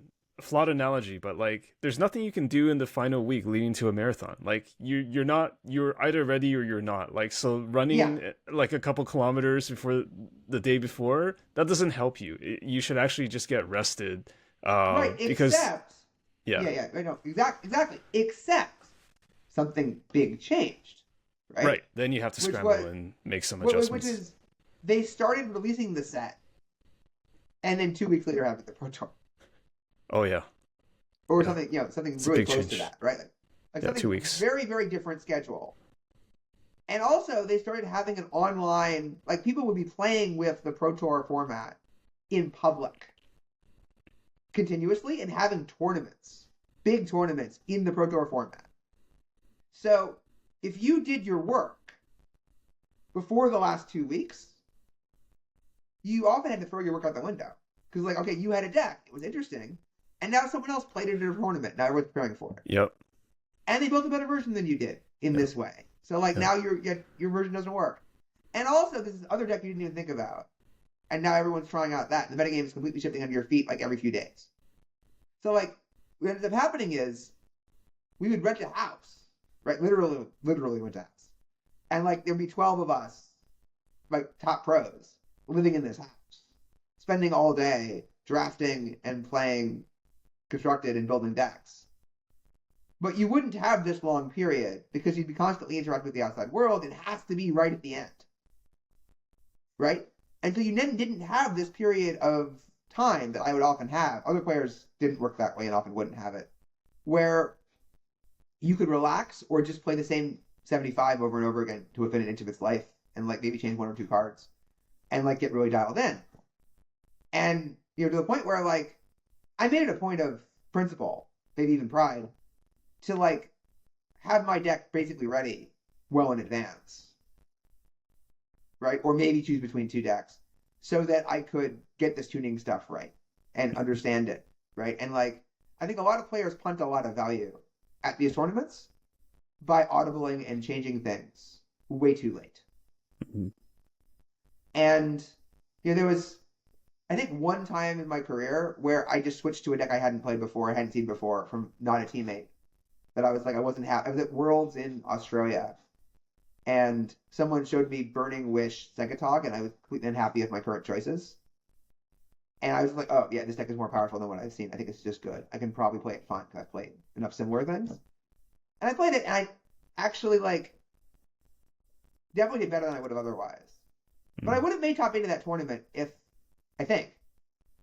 I had if you prepared earlier with that deck. If I had gotten that deck a week earlier, right? I took a draw with that deck against Zvi Mowshowitz because I was playing too slowly, because I didn't have automatic motions ready to go, and I had to think all the time because I didn't know what's my board, how did this work, what do I go for here, etc. Burning Wish. If I played that match faster, right, and therefore encourage him to play faster, it's you pick up it's a mutual thing. Yeah, then it would have turned out very differently in the tournament. You play slow, If that match finishes and they win it, I finished 12th or something, right? I was 1 win out. I think I make it. If I'm also prepared in block, right? Then block I was scrambling the entire time during the tournament as well. I'm also prepared in block, even if I play the same 75. I think I clearly I'm a huge favorite to make it, given I killed limited. Right? And then and I remember that scene where the guy who I actually forget who it was, and I'm sorry about that. But the guy who shared it with me, the deck. I'm talking to him. And then Kai comes up to us, who's also playing the deck, but who had it for a while. And he's like, yeah, you shared it with Zvi the night before? And he's like, yeah. And Kai just fox kicks him. Not really. He's like yeah. What the are you doing? Cat's out of the bag. Yeah. He's good. Why are you giving good players good decks? Stop it. Right? And the reason he did it was because he wanted my help on block. Yeah. Right? We had a deal. I'm like, oh, you help me with the standard, and we'll be in the same room. Value exchange. Right. Value exchange. And we built a deck together for block, and we did our best. And it was a good deal for everyone. But that was a very unique experience. And then the other time was with the Aristocrats, right? Well, Sam Black has this deck. Yeah. And he's been playing this crazy mix of cards, it doesn't work. And then on Wednesday, he makes it work. Right? He gets it to where it needs to be. 10 iterations later, it works finally. on Monday or Tuesday, it starts being good, and then on Wednesday, it's good enough that he can show us it's good. It's almost like the lyrics of a song or something. Just kidding. Yeah. And so, I start, and I'm relatively early convert, but for me, it's relatively late because everyone else is used to this idea that some teammate convinces them on Wednesday, and I'm just not. And so I'm going in, and I have no experience playing this thing. And it's a really complicated, weird-ass deck that's really hard to play well, right? It's got all these interactions that nobody knows. And it's a completely different experience, and I feel like I got so much better at the deck during the tournament, right? By the end of the tournament, I was playing it really well, I thought. But at the start of the tournament, I was pretty I know that iffy. feeling. I've not played in a pro tour, but I know that feeling. It's a good and also a bad feeling to know okay, I'm finally at that level after you're halfway through the tournament. This deck's really, really good. We crushed it. But I'm not ready. I am not ready. It's just this was better. I had a white-green, very interesting, unique deck. The human deck that I was going to play instead. This was just obviously better. And it's okay, I have to give myself a chance. And this is one of the things where I could end up winning this tournament because when it counts, I'm going to have the experience, right? If I can just make it through and be in a good spot. And I ended up 2 wins out or something. I was I just too far behind and things broke badly. I think there was a lot of mana screw involved. But and then Martel, who plays it, Sam Black's playing the deck one way and I'm playing it the second way. And Martel, who won, is playing it a third way. And then I'm watching him play. So he gives me one of the semifinals or finals. I think one of the matchups to test, right? During in case he gets not the quarterfinal, but in case he gets to a semi or a final.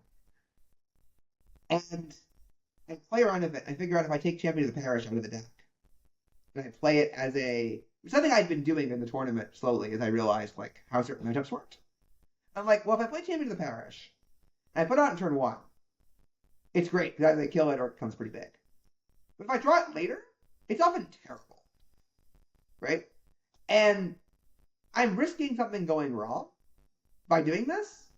I'm giving myself a way to not do anything that powerful, right? I'm exposing a card where it's just a 1/1 for a while, even if it's on turn one. And later on, it's not doing anything that special. And it's taking the spots away from all my other synergies and all my other things I could be doing that are more powerful in some sense, right? Just to try and get some like early speed and momentum. So what if I check it out? And so like I'm testing, and I forget what the other deck was. I think it was the final actually. And I take the champions of the parish out. I'm testing for the final, right? And I take that actually happened.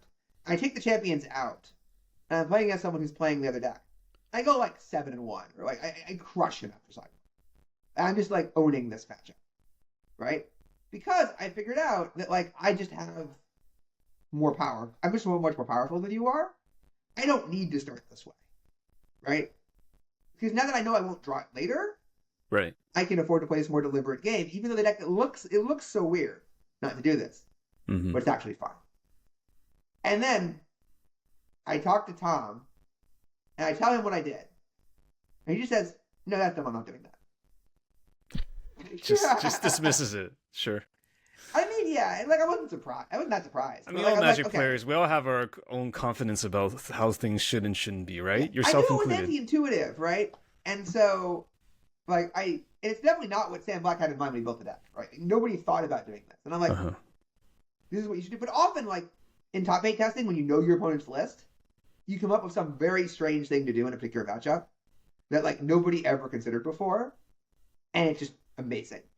It's actually reasonably common because like you it's find just a way like a to different break game. that information symmetry, It's a completely different game once you see the list in front of you, right? Like, and this is one of the reasons why I thought early on I would build my deck such that like I had more optionality and more interesting possibilities in them, including after board, so that my opponents couldn't lock me into what they knew I was doing and do something narrow to beat me in the top 8, and that I could figure out something that I didn't think about right in the top 8.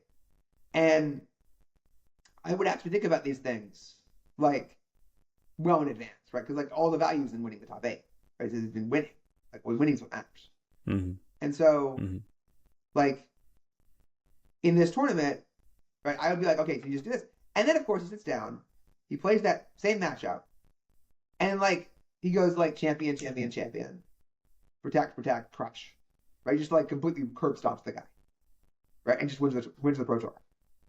And now it's like, what was I even thinking, right? It's obviously he won like I wasn't even gonna have that card in my deck. Like I'm insane. Yeah, but, like, well, that's kind of results-based thinking, right? That's dangerous. Right. But that's the thing. It's results-based thinking. And like, the other strategy would work too. I think. Like it's like I think it was just a great matchup if you do anything reasonable. But like I thought, like he was taking an unnecessary chance, right? He was putting himself in the trenches where like he draws it later on, and race, it's not a powerful card. It's right. not If he gas. doesn't win this race, it's a problem. Whereas you didn't have to race the guy. You could have accepted that he was the beatdown, right? And then you would have been in a great spot. Like once you accept he's the beatdown, you almost never lose because like they actually don't know how to deal with Boris Reckoner, they don't know how to deal with Venkova Aristocrat, et cetera, et cetera. They're just not equipped, right? Like, but he did a different way and he won, and that's just this deck was just so interesting and flexible. You could do all these different things, and like who knows. We'll never know who was right because like the deck was never played again because the format was just never played in that same way. Right. We don't have that counterfactual. Yeah. Right. And it makes me think back to Tokyo actually, where so I make the top 8 with the solution, and I have these great teammates, right? The British who work really hard, and also these other good teammates from Germany, but like especially the British in this case. And we do this thing where it's like, okay, traditionally we'd all get together at dinner and we talk about the strategies and we work together. But here we did something a little different, which was, I'm in Japan. I'm going to sleep. I'm going to have a nice quiet dinner on my own and go directly to sleep. And they're going to work on it without me. Right? Because I understand this deck well enough. And in the morning, they're going to tell me what to do. And they come to me in the morning and they say, you're taking out Fact or Fiction. I'm up against a blue-red black deck, like a control deck. It's like one of the harder matchups for what I'm doing because like it's not what I was designed to build. But he has a lot of red removal, so it's not like it's a terrible matchup. It's tricky. And they're like, you don't fight the card advantage war. You just bring in all of the offense. You just have out every turn, right? Not always. You still have your absorbs and everything, but like you don't play Fact Fiction. You don't try to like hang back and end step Fact Fiction him. You don't try to like get him tagged out so you can Fact Fiction. You play that game, you're in trouble. But if you just take out the Fact Fictions and you just keep pressuring him, just have threat density, it's amazing. Mm-hmm. And I sit there and I tank and I think about it for like a minute. I think through how this matchup works. I have played a ton of. We played at practice against a very similar deck, like in our testing. I'm like, you know what? Literally nobody ever proposed, even in jest or in theory, doing this the entire time you're testing this deck in any matchup for any reason. But you're just correct. You're just obviously correct. Right? And I do it, and it's obviously correct. And you could buy into it at that moment in time, despite never having tested that configuration. And that's like, that won me the Pro Tour, right? Because like that was the hard matchup in the top 8. And like, it very clearly helped me win that match, right? And like, once I won that match, I then had a semifinal against Benefel where I was playing against exactly the standard red-green deck. I knew exactly what to do. And then I had a final where like I did it again. Look at this blue black deck, right? I was up against Vegeta, and I knew that like this is exactly the same situation, right? If I just keep pressuring him and don't try to fight card for card, it's really hard for him to win. And the way that he sideboarded it was like basically impossible. Like he sort of despaired. He saw my sideboard like and kind of despaired that I was bringing in like 11 or 13 or something, and I was just like, what do I even do? I can't beat Disrupt, Endgame, just Set, not and equipped Pure to fight it. and Crusading Knight. Yeah, bring in 13. Right? I'm going plus 13 cards. And like after I won game 1, after discarding, he just like, he thought he had to go into ultra control mode and just fight this really, really slow, like wait forever battle. But that's like a mistake players often make. As a matchup, he obviously didn't know what experience with except the one actually fighting the Swiss. But like, that's a mistake players often make, which is they're in a bad spot. And so they double down on like this really hard road and give themselves no chance to get lucky. Right? Yeah. Like if he like when I was working on that matchup, it's like no, the way he wins is he plays up Phyrexian and Scuda fast. He gets a 5/5 black creature. And then I happen not to have an answer. Right? And then he uses all of his removal and stuff to cut a path through. And like he just actually kills me.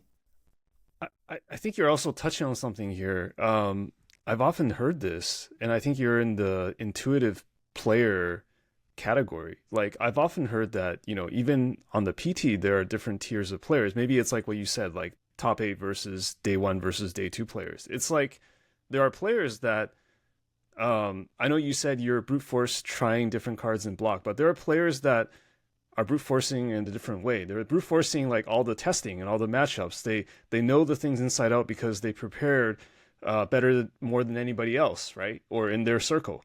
But for you, it seems like you're doing that. Plus, you're also bringing this level of intuition and adaptation on the fly that not all pro players can. Like like if someone else in a similar shoes as you, like don't play Fact or Fiction, they wouldn't listen to that because they wouldn't trust it. They wouldn't trust the fact that they didn't test with it, taking it out. So it's like they can't fathom making like on the fly changes like champion of the parish. Okay, let's just not play them, in the finals or in the top 8. Like they can't. And this is nothing against Fujita or Martel or anybody. I'm just saying that they're amazing players. They are. I'm just saying there seems to be like another gear that you have in terms of adaptation, right?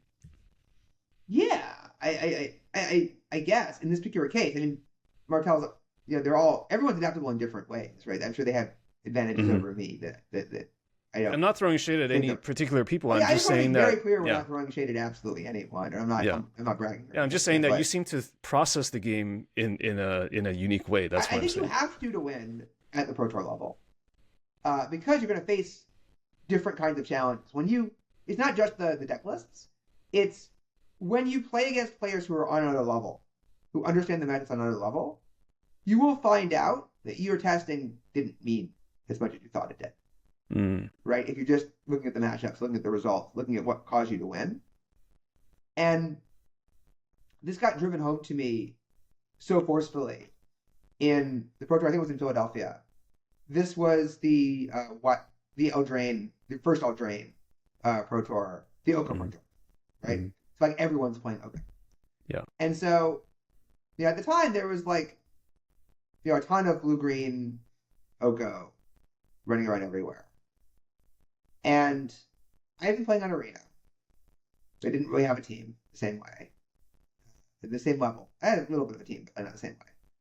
And so I was like hanging around in Diamond or something. And then I figured out a new build where I took the Oko deck. I maxed out the mana acceleration, because I always do that. But then I combined it with red. And I put in for I forget what it's called, but the 4 RR equipment that gets cost reduction for every attacker. Oh, Embercleave, right? Is that it? Right. I put 4 Embercleaves, right? On top of everything else. And I put in like the goblin that generates other goblins and a bunch of other, so I can get a bunch of other to get enough attackers I can like often play it on turn 3, Embercleave on turn 3. And like some other ways to make this just work for me. And so effectively I had this deck where it's like, okay, I have all the Oko stupid draws that everyone else has. But I also have these stupid Embercleave draws that just crush people, right? That are like, I'm the best Embercleave deck and I'm about the best Oko deck as well. And I play it on Arena and I crush everyone on Arena, right? I go like 10-1 to hit Mythic from where I start. And then I hit Mythic and I go straight up to like number 5, or just straight at the top of the list. I'm winning, I'm at top Mythic, I'm winning 75% of my matches. I'm loving life. And like, I don't understand, because I haven't played a Pro Tour in a while. This is not real life, right? That I am not in real life right now. Right. And so I think I've got it made. That I know how people play against this deck. I know how people play their Oko decks. And I've got this thing that just kicks their ass. This is my Pro Tour. I'm winning this deck. You figured it out. No one else has this deck. I broke the format. I think I broke the format, right? I show up to the tournament. And also like there isn't that much Oko at the top. It's like, a third Oko or a half Oko. And I'm beating the Oko. Right. Deck. People are playing those control decks to fight Oko. There's a bunch of people playing, these Fires of Invention decks and these other, random other, these random 5 other decks, and like it's all like, it also like these Oko decks are just gonna win in this metagame, but like it's not. Anyway, I show up. It's like 67% Oko, and I'm like, okay, that's a lot. And like my Oko matchup is like only slightly favored because like a lot of the key cards we just all have them, but it'll be fine. And then I find out no, these people have gone deep into this mirror match. They have played dozens and dozens of mirror matches against other pros, including after sideboard. And they've learned all these nuances, and they picked up on all these details, and they figured out what matters. You know what doesn't matter very much? Embercleave. Right? Like what I'm doing is just not centrally what matters here. And like, I have done a thing that I have done reasonably often, which I have a deck that crushes, that's a scrub crusher. That completely owns people who are not doing the thing that everyone's doing. But now everyone's doing the thing, and they're much better at it against each other than any of your testing would indicate. This also happened, there was a tournament, I think LA, which was the Aetherling block. I forget exactly what it's called. But we were playing a blue, white, green. Is it Time Spiral or Planar Chaos? One of those? Yeah. We're playing blue, white, green, which gives us a certain number of advantages. Like we get Luxodon, Hierarchs, and a bunch of other good stuff cards. And like the deck's really, really good against like the generic broad field. But it turns out that like basically everyone's playing blue, white. A third of the field is playing blue, white, black control. And you're just playing this control war at that point. And this would but they have the black discard, you don't, right? So like you're in some trouble. But like the bigger problem is that they thought the field was full of these blue white black control decks, and you didn't. It's like you prepared for the matchup as if it was one matchup among many, and you thought you were okay. But they prepared for the mirror matchup, and they went deep, and they metagamed, and they like sacrificed a bunch of percentage against everyone else to be strong in this mirror, and they have all of these discard spells, and they have all of this like over the top control-y stuff, and you didn't see that coming. This matchup is, and they know how to play. So this matchup is so much harder than you thought it was because all of that stuff hits you too, right? Because like you're still playing the control game, so like all those cards are still good. Their deck is just nothing but bangers against you, nothing but cards you don't want to play against. And your deck is like not good. Just can't. Okay, I'm suddenly remembering something. Did you make a tweet about this a while back? Or maybe it was you or Sam Black, where it was a question about, like, when you say a deck is, like, X% versus this deck, is it actually against the generic Magic player, or is it when the top level pros are playing against each other? I seem to remember some sort of discussion on that on Twitter. It wasn't me. But I think it was Sam, but I wonder if you guys maybe talked about it or somehow the we don't talk as much anymore. Overlapped. We don't talk as much anymore. I could swear he asked that exact same question, and there was like some sort of debate that happened between him and PV on this. I mean, I always follow those. Right, I follow everyone involved, and so like they were having good discussions, and I think we remember this, right? And so like when people talk about this is X% against that, I think they normally mean, mythic on arena average, players. Right? Yeah. Yeah, I feel like number 500 on Arena plays against number 600 on Arena, and they're playing these decks. What does that look like? That's my assumption too. Right? It's not random player at a store, and it's also not the very top. Yeah. And you're actually touching on something more than that too, which is that, when mirrors become the central thing, then they go deeper, right? So that's not even just the percentages. That's like you're materially changing the percentages because of this 50-50. Like, the reason why it's so hard to win if you're not prepared is because it's exactly the places that don't come up in normal play where these people went deep that are the matches that determine the Pro Tour, right? So like you are just as good as they are against the field. You can get to that matchup. But in that winner's bracket matchup, you are at a severe disadvantage if you're not playing that high-level game that they're playing. And again, just playing matches at the top of Mythic on Arena just does not do this. At all. Right? Like, I was able multiple times to, preparing for tournaments, hit, like, the top of Arena with a deck and stay there and feel like I was in good shape, and then show up to the Pro Tour and find that I just didn't know how the format worked. Not really.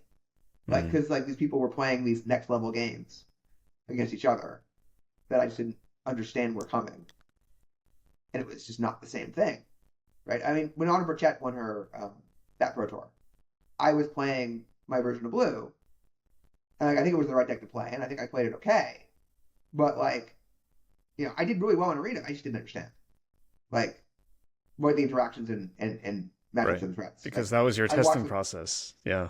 You watch the highlights, you watch the top 8, and she's just like showing you that like this goes so much. This is so much more. Yeah. There's more to it. Yeah. There's levels. Yeah, to and it. like, like there was two specifically. One was with the Embercleave deck, the Embercleave Oko deck that no one else ever had. I think it was a good deck, but like it's not a good deck if 70% of the field is Oko. And everyone prepared. And like, it's the double whammy, right? It's that like, the one matchup that you didn't focus on is several times as big as you thought it was, and so much harder than you thought it was at the same time. And it was only one or the other would be fine. But it's both. Right. And it's one thing if it's not common, but it's the most popular deck. So. Right, and it's not an accident. It's like, you're always going to get whammied by the worst case scenario on both of these things at once when you finally show up, unless you did your job, right? Unless you were ready, and then you're just dead. it's like, okay, I'm dead. I can't, I can still do okay, but like I'm never gonna break through under that circumstance. And And you're there to yeah, win the whole thing. So it's like it's not going to bring you joy to be like, right, you're there to win. So yeah, yeah. And then you figure something out, and like there was I forget what it was called, but it was an online tournament, Twitch Rivals or something, where I figured out, in the wake of the Oko gets banned, and I figured out you can play 4 prophetic sphinxes in the figure out exactly what the name of the card is, because again, like my memory is failing. it's okay. I But don't know the card either. you take the Fires of Dimension deck, you can put four sphinxes in, so that you have a much better chance of finding your deck set up properly, right, early, from the start. And then I go in and I just, I own day one, I go 6-0, I popularize the strategy. I end up losing the second round of day two or something, because like, any given match of Magic you sometimes lose. It wasn't like I was running away before that. And then like, before that tournament and after that tournament, I'm like number 5 on arena or something like that with the strategy. Right? It's crushing it. But again, like that's a phantom, right? Like I had this one tournament where I was like slightly ahead of the game. But it turns out that like, it was just real players are better than us. And you can just tell, like you watch even if you're not participating, you can watch these feature matches. You can watch people play. And it's just on a different level. Even if the deck lists look like the same, right? They're like 2 cards off. You're like, the deck lists are the same. It's all the same. And you just watch these matches and you're like, not the same. Right. Right. It's just not the same. It's a different game. Yeah. And yeah, so I think there are these players who are capable of making the top 8. There are these players who are capable of making day 2. And there are players who are like, I'm capable of making it to the Pro Tour. But it would be extraordinarily lucky for me to make it to day 2. And if I cash it all, I'm really happy. And it's the same way, like it's like in college football or something, right? Like where you've got teams, and each team is on a different level. And they have different ambitions, right? And like if Alabama doesn't make the playoff, it's a tragedy, right? Like they don't win the SEC, like their season's bad. Their season failed. But Missouri, they ended up the 10th team. They went 9-2. They're going to a nice bowl game in the Year 6. They're thrilled, right? That was a great season. And with time, you can get better. And sometimes you get worse, and like you try to transition. But yeah, like when I showed up to an old school Pro Tour, it definitely felt like there's 300 people in this room. 250 of them will never win this one. Like never, ever, ever. It was that divided. The gulf. Okay. Yeah, approximately. I felt like there are only 50 people in this room who have like, even a 1 in 10,000 chance to win this one. Who have any significant chance to win this one. And then of those 50, there's going to be an elite for this particular tournament. Also there's like a clear number 1 player. His name is Sean Thankful. Clear number 2 player. His name is Kai Bude. And then like, you can argue whether that's switched at some point. And there's a clear number 3 player. His name is Bob Maher or whatever. Like everyone agrees on this rank ordering roughly, right? It's just clear, and you can say, okay, there's going to be like of those 50, there's going to be like 10 people in this tournament who really got it, who like prepared properly, who have a good build, who know what they're doing, who have a real chance to win this tournament, right? And they're going to be half the top 8, maybe more. And the right person's going to win this tournament like a third of the time. Like, it's that stark. Like, there's a number of tournaments where it's like, no, the exact right person won this tournament. And I think that's, in Tokyo, I was that person. I was the one person most likely to win that tournament going in, and I won it. And I have never, in any other tournament other than perhaps Fluctuator, before or since, been that person. There's always been someone else who on reflection is like, oh, that person was better prepared than this. Right? I had that one moment when like I found the solution and I was better at piloting this than my teammates. I think pretty clearly. Right? I understood it better. I put in more work. I was ready. Like, I could make a case for maybe Venice, where I think I had like the slide version where I was never losing another slide deck in my life. But like I just ended up one match short.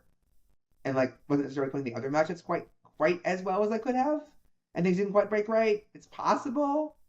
But like, and again, Fluctuator. The question is, was it me or was it Macaro? And that's a philosophy question. Okay. It was what? Right? It's Like, just one of the two. Sure. well, no, because the question is like, Macaro had, so he took the Jumble deck, which was the best version of the Tinker deck, and he put, so like, his teammates gave it to him and he copied them exactly. But then, right at deck registration, he realized I've got a lot of teammates and they're very good at Magic. This deck's very good. So he crossed out 2 sideboard cards and he put in Meltdowns. Mm-hmm. And so he had a matchup advantage in the mirror. And also he cheated his ass off throughout. This is not like a disputable question. Like he clearly cheated his ass off throughout. And he cheated me out of the semifinal that he won. And so like if you count cheating skill, he was the best player at that tournament. And he deserved to win it in that sense. If you don't count cheating skill, it was either me or Patrick Chapin. Right. But like, and Chapin lost his deck. He had a Gaia's Cradle like combo deck that no one else had. That was like by all reports a monster. So like there are like kind of 3 people who had a legitimate like claim that they were the run who deserved to win this tournament in some sense. Mm-hmm. And like we all finished in the top 16. And like it came down to these little details. And that's how it used to be, right? So often, right? And not always. Like I don't think Makanto was the best player at Pro Tour 1, right? Like by any means, for example, right? Like, but I think that like Dave Price was arguably the best player, like for example, at the Raft Pro Tour. Like he was the expert at playing red decks. Yep. Who piloted the red deck the best with a good version of the red deck. Yeah. And so like I can kind of make a claim, like I can try to make a claim that I had a better version of the red deck. But I was new, I was young, I was inexperienced, pretty nervous. You're gonna make mistakes under the lights, under pressure. Yeah, you weren't quite there yet. And also I made the mistake of drawing in round 7, which crippled my chances. Like that's why I didn't make the top 8 of that tournament. Right, my first adult Pro Tour, I'm at 4-2.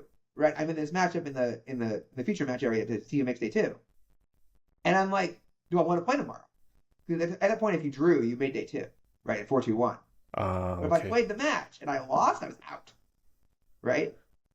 And so, like, I didn't have, like, my teammates were telling me to draw. That it was, like, fine to draw. That, like, it was the, reasonable math play to draw. I wanted to be back tomorrow. I wanted to compete. I wanted to see what happened. I didn't want to rest it all on one match. I took the draw. And, they told me if I went 6-1 the next day, I would still make the top 8. Right? Like, that I still had a loss to give. And this was flatly not true. Mm-hmm. I went 6-1 the next day and I came in 12th. So it wasn't like it could have gone the other way. Right? I knew I was dead for the top 8 like 3 rounds before my teammates admitted it. Mm-hmm. Which is kind of a frustrating thing to have happen, right? Like you're not competing for like 12th, right? Like you might make 10th. And your opponents think you might be 8th. You're like, no, I'm not going to be 8th. Right? Like it's not possible. Like I've done the math. This is just not possible. Like I'm in the last round and I get paired against Darwin Castle, who is playing the deck that's supposed to beat us. He's supposed to beat red. He's like 7-0 against red or something. It's insane. And I'm sitting down with my red deck. And it's like, I think back and I feel like it's that scene from I forget the name of it, but the chess movie. And like this, the hero kid is now forced to play against like this uppity prep school, like snotty white guy. And it's like, you got to play against Jason Cohen, yeah? Yeah. And like sits down and like, oh God, this is going to suck. And like sits down and is like, what's your rating? He says 1720. He asks Jason, what's yours? He says 2150. And so like by math, you're supposed to never win this match. But it turns out this guy, I'm better than I think I am. And like I have, grit and, school, street smarts. And I fight him back and I win. But like, cause it's a story.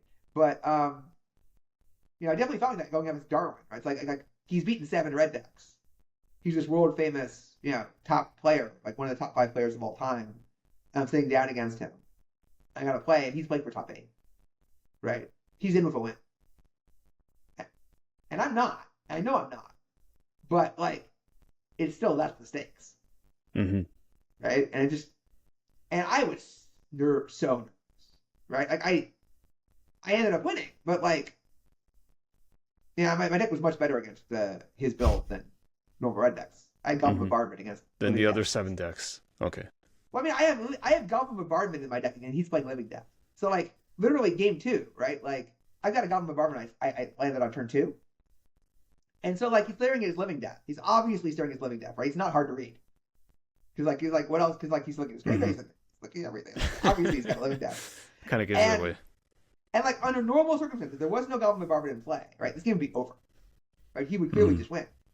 But what he knows, if he casts it, I go sack this, bring everything back, sack everything again. If I have any burn spell in my hand, he just dies. He can't cast it, right? He can't actually. His deck doesn't work. You just blanked his deck. Fight.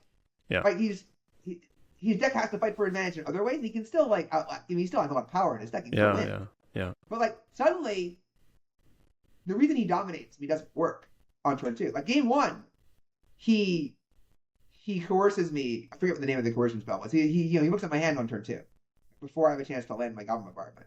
He sees Goblin Bombardment in game 1, and you could tell. Like you look at his face of like, huh? Wait, they don't play that. What's that doing there? Right? Like, who's this kid? Like, and like he takes it, right? Because he realizes he has to take it. Right. Which means I don't lose anything else. So I still like I get to curve out and like do something reasonable, and I end up winning the game.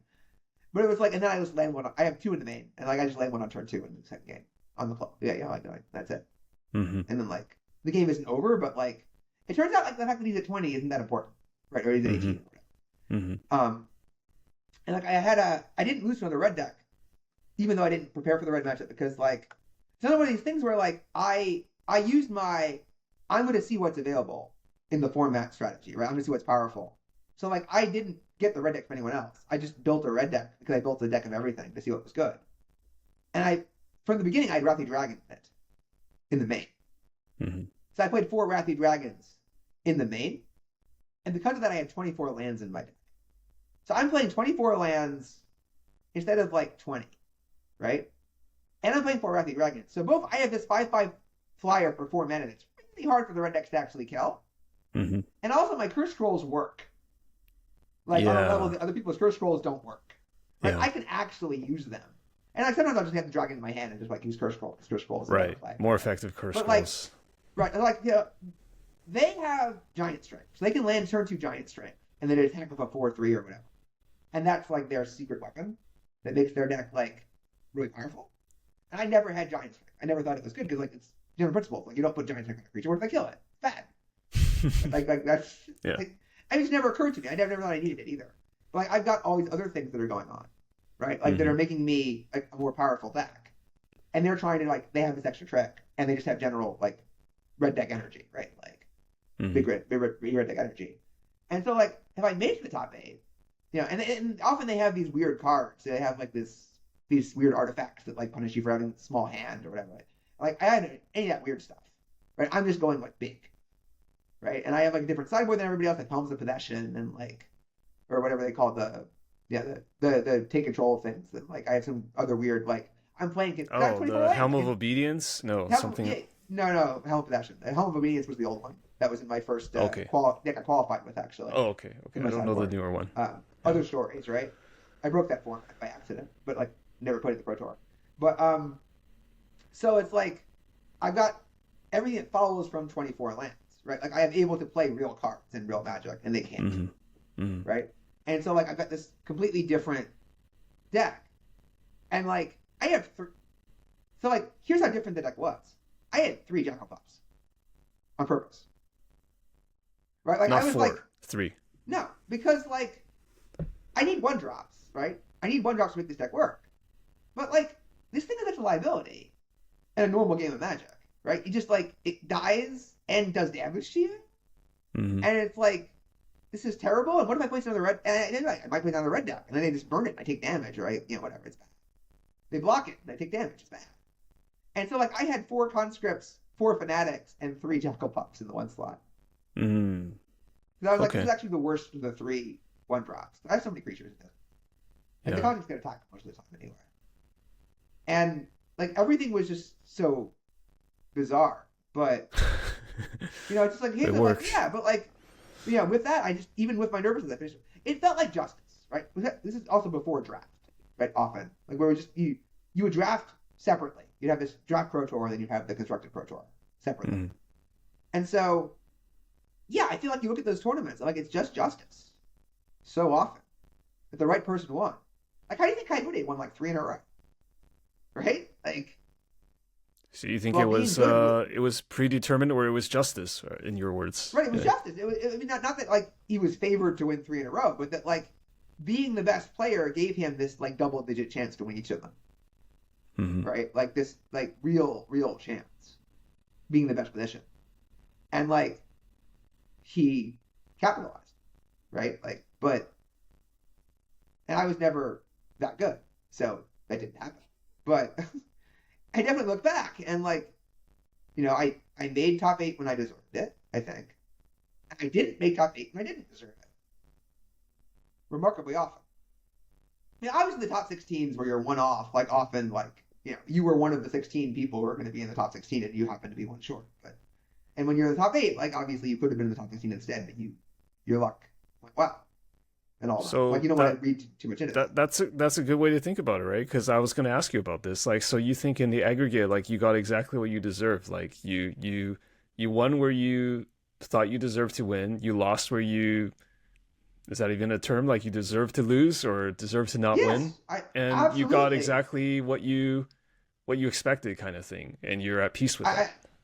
I think I'm very at peace with it. I think that, I got roughly the total returns that my career deserved, that my effort and skill deserved, except for the luck that I was able to play. Right? I think this is incredibly fortunate.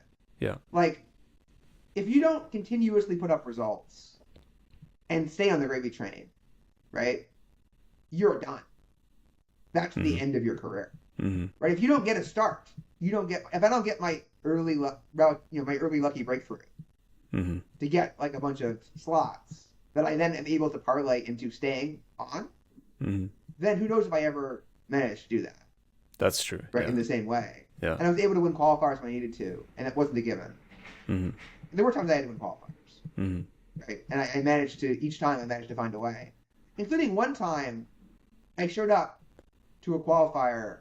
I showed up to neutral ground just on a normal Saturday, looking to play like Battletech and other non-Magic games that I usually do on a Saturday. Yeah. Only to find there was a limited Pro Tour qualifier happening that day that I did not realize was happening. And it was the last qualifier, and I was not going to be in. And they were already registering. And I came in and I was a little bit late. And I was like, oh, I guess this is what I'm doing today. Yeah. And I came in, I registered, and I won. And I was in. At least you didn't have to bring a deck, you just had to register. Yeah. Yeah, if it hadn't been limited, and I hadn't just randomly walked in, right? Right, at that moment. I'm not in that tournament. Like you're like you go through that door 10 minutes later, there's no tournament for you to play. I had like maybe 5 minutes of cushion to like be able to.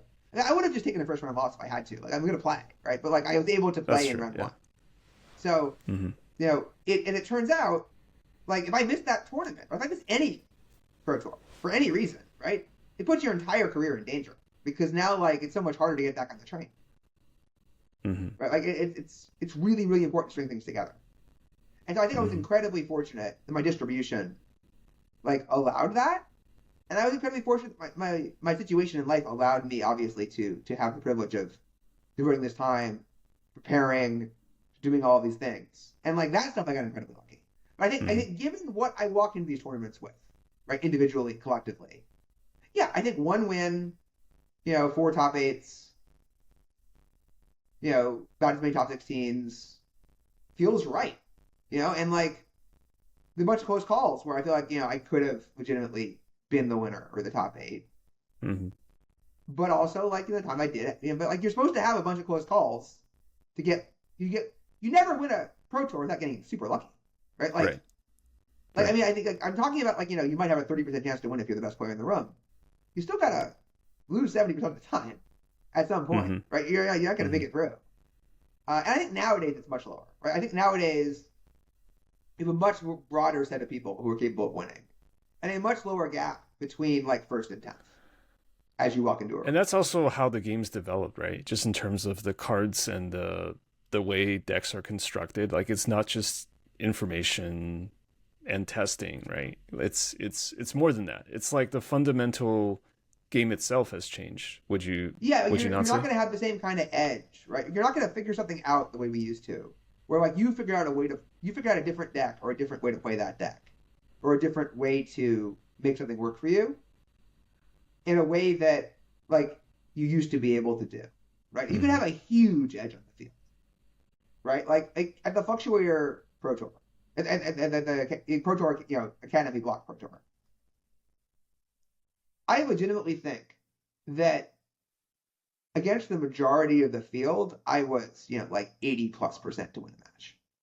Right? I was just like, I am going to beat you. It's that skewed because of the because yeah. Your deck just takes an extra turn or more to beat mine. You don't have any important disruption in your deck that's relevant to my interests. If you are playing green, I bring in 4 hibernations after being favored in game 1. And your artifact destruction spells don't really matter that much because I can play around like you killing anything relevant. And like if you told back to do that, then you're slowing yourself down. It doesn't really help.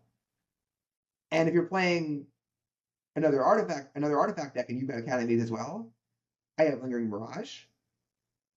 So even if you draw your academy and you play your academy first, a lot of the time, like turn 4 is going to be like tap 2, Mirage, play academy, win.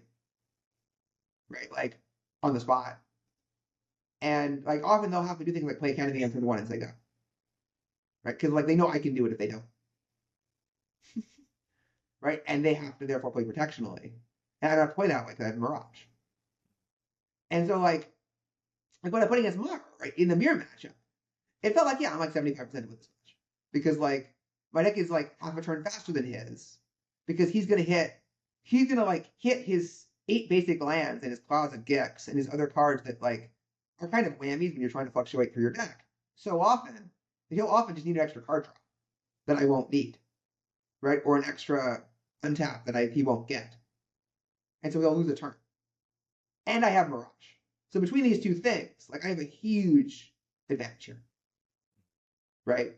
And these days, like I can't remember the last time that I thought like even the relatively lopsided matchups were that bad. Right? Because like also like look at how the cards work, right? Back in the day, the cards were simple. Right? The card was like draw some cards or do some damage or kill a thing. Be a guy. And now the card is like choose. Like choose 2 of like, you discard, you pick a card and discard or bring a card back. Or kill an artifact. Like everything is modal, everything is designed for best of 1 play and commander to be interesting, always be useful, right? So like everything has all these other purposes. So every deck has like these ways of interacting on all these different axes and doing all these interesting things. And like nothing is ever like, oh, you're playing removal spells. I didn't play any creatures. You have a problem. It's less chess matchy, if that's even a term these days. Like, and there's just more haymakers. Like, I'm just thinking of recent cards like, what's the card? Expressive Iteration, or what's that saga Fable the Mirror Breaker, where it's just like it does like 5 things. Yeah. Everyone's doing all their cards do 5 things. They've got always incremental advantage, and also they've got so many ways to just like haymaker you out on turn 4 or 5. Right? I just like the game can be over so quick. Yeah. Just snowball haymaker magic. Like, initial draws matter so much. Who's on the play matters so much. Like how you're like if you don't have time to like choose which cards to use to interact with their cards, to try and sculpt the situation, to try and form a plan, then like often a player will make in the modern game like very few decisions. Right? And they can be important decisions, and still the better players have a big edge. But it's not the same. Yeah. And between that and the public study of things and public less decisions overall, I think. Yeah. Yeah, like back in the day, if you had told me, okay, the best player at this constructed only Pro Tour, whoever they are, you're going to play against the 10th best player, right? In a match, one match, best 3 out of 5 top 8 situation, let's say. I would say number one has at least a 2-to-1 advantage, probably. Like just sight unseen. And nowadays I'd be like 53. It was that different. Okay. I'd probably say that. And nowadays like 55% tops, right? Like maybe 53. Like I mean, it's an edge, but like it's just not that large. And similarly, like if you find the right deck, right? Like you look at these matchup graphs, and they used to have like a lot more 80s and 70s on them, and now they have a lot of 55s. Right? It's the same thing. I was like, well, if you change 3 cards, and you like slowly decide to sculpt your thing, suddenly everything's different. And like in Modern, that's like sideboard cards matter a ton. But like a lot of times, it's just these cards all do a lot of different things, and like all these decks are doing reasonable things, and you never know what's going to happen. And I miss but that's like by design, right? Because like Wizards wants the match to be interesting. They want it to be in doubt. You don't want that thing of like, well, I play 2 mountains and you play 2 forests, so we both know who's going to win, right? And different formats, different answer of which of us is going to win here. But like, you don't want it to be like, oh, well, obviously, it's pre-modern, so like the goblins are going to beat the elves, right? Like, you want it to be like, well, it depends on exactly what cards the elves put in their deck, right? Like, they actually have good ways to create extra blockers here, or do they skimp on that? Like, how bad is this? And what sideboard cards do they play? It's like, and then not have it just be, oh, I brought in all the chills, and I stuck a turn 2 chill, and now the goblins are screwed. Right? Like, is that fun? I found it fun. But a lot of people don't find it fun. And I respect that. Yeah, to each their own.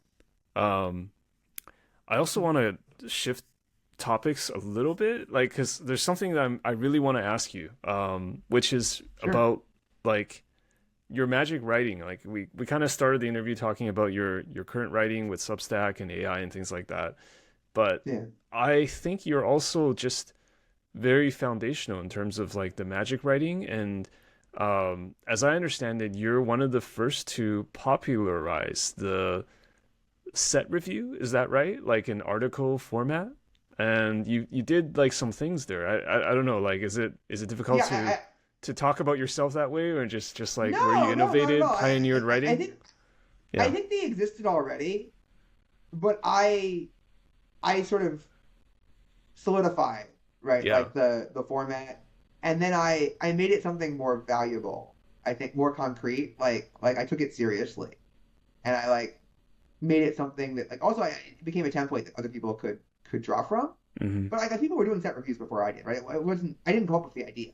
I was copying someone. I was copying other people. But it was refined by you, yes. Yeah, I think so. And I think like over time, like I became like the big set reviewer in some sense. And part of it is just iteration, just doing it over and over again, seeing what works, seeing what doesn't. Right. Partly being able to think this theoretic thing, right? Of being able to think about like what these cards might be able to do. And the looking for raw power thing, right? I think that like the big mistake that a lot of set reviewers still make, right, are people who look at new cards, is they ask, what deck does this go into? What matchup does this win? Right, like this very narrow question. Pre-existing, yeah. Right, they're stuck in the old paradigm, and AI is interestingly very similar to this, where like people see there's a new model. development, and they're like, whose job are we going to be in danger? Right? What task are we going to automate with this particular ability? Right? Like where, what kind of deep fake is someone going to make about this? Like they ask a very narrow, specific application question. And like that's not a bad question to be asking. You want to know the answer to that question. But there's what more. you really want to ask is, what does this tell me about what this thing is going to be able to do next year, in 5 years? What path does this lead down? What skills can I develop? Why is it exciting in a much more general sense? And so with new cards, it's the same thing. It's what does this card do that's new, that's different? Like, is it generally powerful, or not generally not very powerful? And think much less about exactly where it's going to go, because the game changes. Right? There's the new set after this one, the rotation coming. You don't know what else is going to come up, what new decks and strategies are going to arise. Let's think in general about what's good in general. And like obviously keep in mind like what's good right now and what's out there. But like don't get narrowly focused on old Magic and new Magic will always look the same. Because that's not gonna, you're not gonna find the most interesting things that way.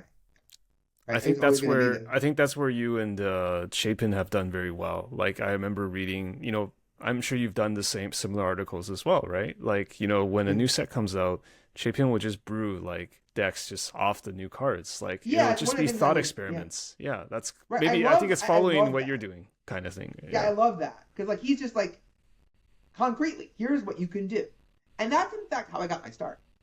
So I'm on this team called the Legion, which is basically just a mailing list started by Alex Schwartzman and Hmm. Raphael Levy, and it's basically just a bunch of Americans and Frenchmen and like some other people, and we're just like I'm in college and we exchange some emails on a list or whatever, and there's like 10 people on the mailing list, and because it's not like I'm not on the pro tour, I'm not like doing anything special, I don't care to like scrutinize who's on the list, and unknown to me, one of these 10 people is Frank Casamata. Mm. Someone added Frank, Okay. right? He runs the dojo, right? So for those who don't know, it's been a while. So I write a post called Degeneracy for the mailing list, in which I post 2 decks. I say like, okay, so a lot of these cards in this latest set, the set with Mulch, I forget exactly which one it is, um, are going to enable us to do some like kind of degenerate like strategies that do very powerful, narrow things. And the game's going to become much more about that, I think, like in the coming months. Hmm. And so I give examples of like the first Scroll Rack Mulch deck is one of them Yeah. before this was a thing because the card had just been announced. And I think the other deck was a Pox deck or something, but I forget exactly what it was. But like something of like going hard on a very narrow Narrow strategy that like axis. Sure. a very narrow axis that can in fact then double back to impact the game in various ways. And it was like written very quickly, and one of the decks is 58 cards. I think someone pointed out later. Not that it matters, right? It's in theoretical deck, you can have 2 more. Sure. And then, Frank responds to this and says, "Can I post this on Dojo?" I'm like, "Okay, right? I don't care. Like, I'm not protecting anything, right? Like, if you want to, go ahead." But I post it, and then the feedback is positive, and people are like, "Ooh, that's really cool. Those are some, those decks have some good ideas in them. I'm glad you shared this with us." And like as a 19-year-old college student, right? That's really exciting. And like this contrasts with, at the time, I'm taking logic and rhetoric in as a required course in college. I'm getting C's. We have C pluses and like maybe B minuses when I get, at the end of the term. They don't think I know how to write. Right? They think I suck at writing. But that's a very different kind of writing, and I didn't have any practice. So like based on this encouragement, I start posting stuff to the dojo. And then I get to practice, right? And the only way to get better at writing is to write. Right? The only way you get good at writing is you just write forever and ever and ever. And if I hadn't written about magic for 10 years, that's like multiple articles a week for a decade, and then written more about, rationality and then about COVID and other things about gaming, I wouldn't be able to do what I do now with AI. It's like requires this deep, deep experience. Just practice, practice, practice. Mm. Nothing else. There's no substitute. There's no substitute. And so, with the set review, it was just, this is an opportunity to be the first. This is what's super exciting about it, right? You get to be first. Nobody else has said what they think about this card. And you get to be original. You get a completely blank canvas. Blank canvas, yeah. Blank canvas. You get to say what you think. You just speculate, and like you find out where you're right, where you're wrong. Like how are you thinking about it? Explain your thinking, and it helps you. It forces you to go through the list and think about every card, and evaluate every card, and think about what you could build. So this has been a signature of what I'm trying to do with my writing forever, especially in Magic. It's like explain your thinking, not just to the other person but to yourself. Understand what you're doing. Cause yourself to think well about the thing where you wouldn't have otherwise, and then try to teach that and have that conversation with other people as well, and hope they find it useful, right? And the set reviews were the kind of the ultimate version of this, and they were really popular too, right? Once I started doing them, right, like after Urza Saga, right, everyone was like, "Wow, that was amazing." Relatively speaking, obviously, yeah, but like a lot of it was also just like low standards. Like back in the day, right? Like there was no professionalism, right? They weren't professional Magic writers. Like no one was being paid, basically. There Yeah. was only one website. It was all just voluntary, and like there's just a bunch of random people who don't know how to write, right? And you don't know how to build. And also, no one was good at building decks either, right? Or explaining strategy or understanding what they were doing, and they weren't good at Magic, right? Everyone sucked, right? Myself included. So Right. everyone's bad at everything about this, including me. And so like I put something out there, and I think like I make an effort, and like even that like kind of stands out, right? Like the same way Yeah. like you If back you're in the halfway day, you decent, just you're write standing out already yeah at that time. yeah back in the day you write a tournament report, or you're just like I'm gonna tell a story like a good storyteller that I went to this tournament and here's what happened that day, and it was a fun day, and I learned some things, and I had some interesting situations pop up, and you do a halfway decent job of it, and everyone loved it, right? Because that's all you can hope for at that point. Yeah. Right? And so you innovate to this new idea of this set review complete with actual lists of actual, like, you can shuffle this up and see how it plays and then work from there, right? To embody the ideas. And, like, you thought this through and, like, comments on every card and, like, rankings and speculations and, like, accountability. And it's a really exciting thing. And then that became, like, my signature thing in the writing going forward. And yeah, a lot of what I've done has been very path dependent and very contingent. And very much like I sort of step into it. Right? I didn't plan the set review guy thing. Right? It just sort of happened. Yeah. And Just like decided I to do did. it. Yeah. And yeah, that's I just decided to amazing. do things. Yeah, I mean, it's just like, and I mean, because I started playing Magic in the '90s as well, not tournaments, but just kitchen table with my brother. So it's like, I think it's often not understood by people who are more recent to Magic, like just how innovative literally everything was. Like, just Magic on the Yeah. internet, like seeing a tournament report for the first time, seeing like reports on new cards for the first time, like even when price guides first came out, like blew my mind as a kid. Like there's just all Yeah. this stuff out there, like people are actually writing about this, and I would like find Yeah, out about CCGs yeah. from magazines and all this stuff. You had to like study card values. You had You to had to be there. trade Yeah. all the time. Like or else you would just lose so much value. Yeah, you get Right? fleeced. It would just be you get fleeced you get fleeced or you wouldn't have the cards you wanted and like Yeah, and then card like availability, like card availability is a singles. real thing. It mattered.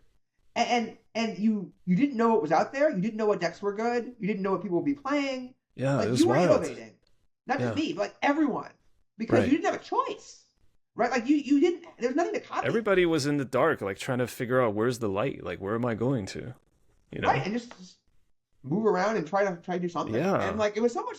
I loved it. It was so much better that way. Oh, right? sure. Like, you played against a person, and like it was really Garfield's original vision, right? You felt like you were playing against that person. Yes, right? there was a distinct Like- identity there. Yeah, she had a deck that was her. Or he had a deck that was his.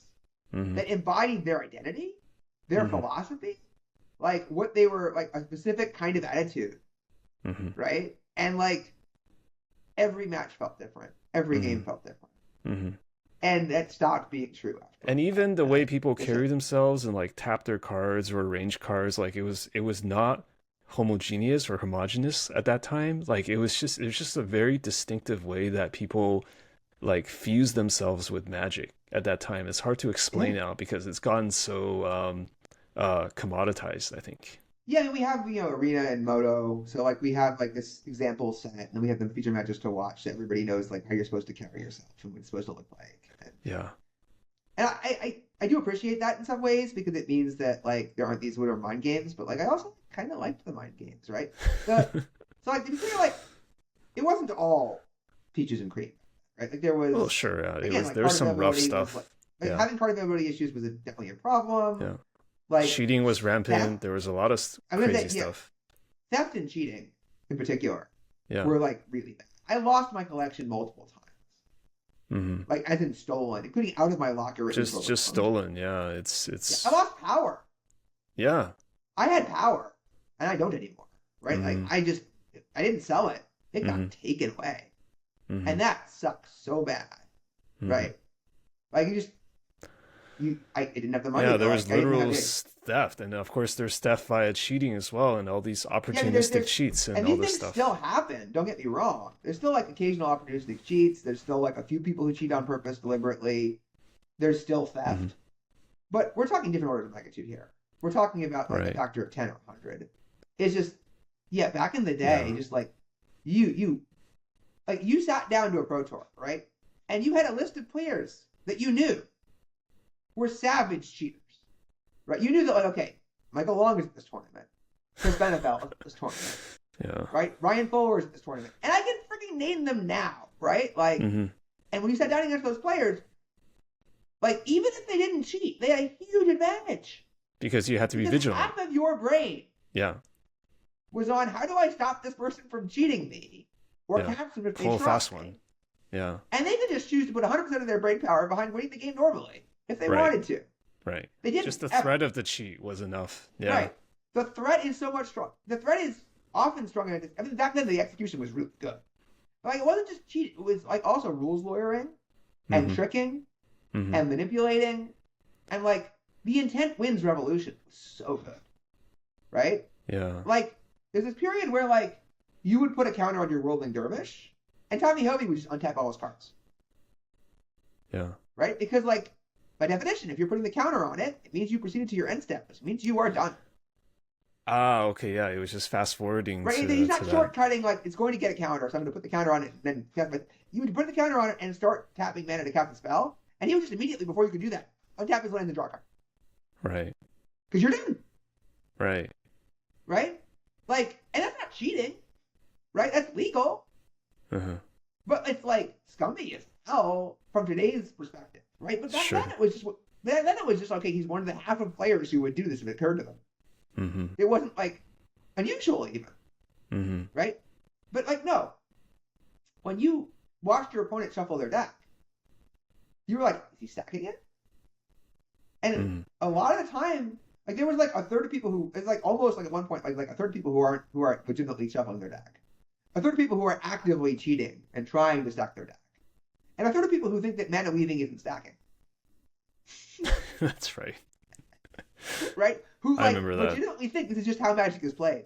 Right. I remember Jason Gordon, one of the most famous cheaters of all time, ended up on my team for like a random Saturday, like everyone plays a different format tournament, and like sometimes you just have to like improvise teams because like there's only so many players in the room. You Sure. just like make something happen. Yeah. So I end up on Gordon's team, and I end up on type 1. I'm playing Vintage. And he hands me this deck. So like I have to shuffle it carefully. It's not my cards, and it's got my Moxes and the Lotus in it. Yeah. And all that. Yeah. But like he's like, okay, here's how you shuffle the deck. And it involves first sorting the deck. Oh, he's giving Right. a tutorial. Okay. And he's like, and he says, if you don't shuffle the deck this way, it won't work. This is how it's supposed to work. Here's the tutorial. Right. Yeah. It was built. It has this many mana sources. Like it's like a 25 mana source. Make sure you can get deck. those mana sources. Yeah. It is assuming that the mana will be distributed Will be stacked. very well. Like it's not Oh. trying to like exact. It's not trying to like your exact entire post, Mhm. right? It's not like that. That's not. Mhm. They don't cheat that much. That's just how some people thought about it at the time, right? Yeah, I In mean, terms of some people would, but like very Yeah. few people would. Mostly, it's just you're trying to get a good distribution, and you're trying to ensure it way too often. Mhm. And so you're playing all these different games, right, against people who are various different degrees of cheating. And when you're playing against someone you don't know and trust, you're like, I don't know if this person's cheating, but they legitimately might be cheating a little bit or a lot. And yeah, it's that's really when you hard have to to catch assume. people. You have to assume they could be doing it, right? You have to. And that's and like, it's like not It's a half your mental brain power the tax. entire tournament. Yeah. Like 25% of your brain power at a major tournament back then was like, don't get cheated. And like that's not fun, right? The rest of like you're having fun with the match, with the Mhm. tournament decision, but like there's this extra just level of just terrible stress, of like, a significant portion of your opponents are cheating, and even if they're not cheating, they're often like doing things they think are okay that kind of aren't, and also they're stalling. There's tons of stalling. Oh, Right? yeah. Like, there's It's tons of just stalling and slow there's tons of slow play play. and stalling. Yeah, because like players don't have the same philosophy. Even the players who are like mean legitimately well, don't have the same philosophical approach of it is my duty to make sure this match finishes, unless they are playing way slower than I am and it's their fault, which is basically how I approached it, right? And then I will try to hurry them up and I'll call a judge and so on. But like they just like a lot of players who are like, you play against Daniel Clegg, you play against, David Humphreys. Like David Humphreys is the most honorable person I've ever met, right? In terms of like I can trust his work. Very methodical and thinks through everything. But he's gonna take forever. Yeah. Right? Because I'm gonna find the right play. But he's not cheating. He's not stalling. He's not doing this on purpose to get advantage from the clock.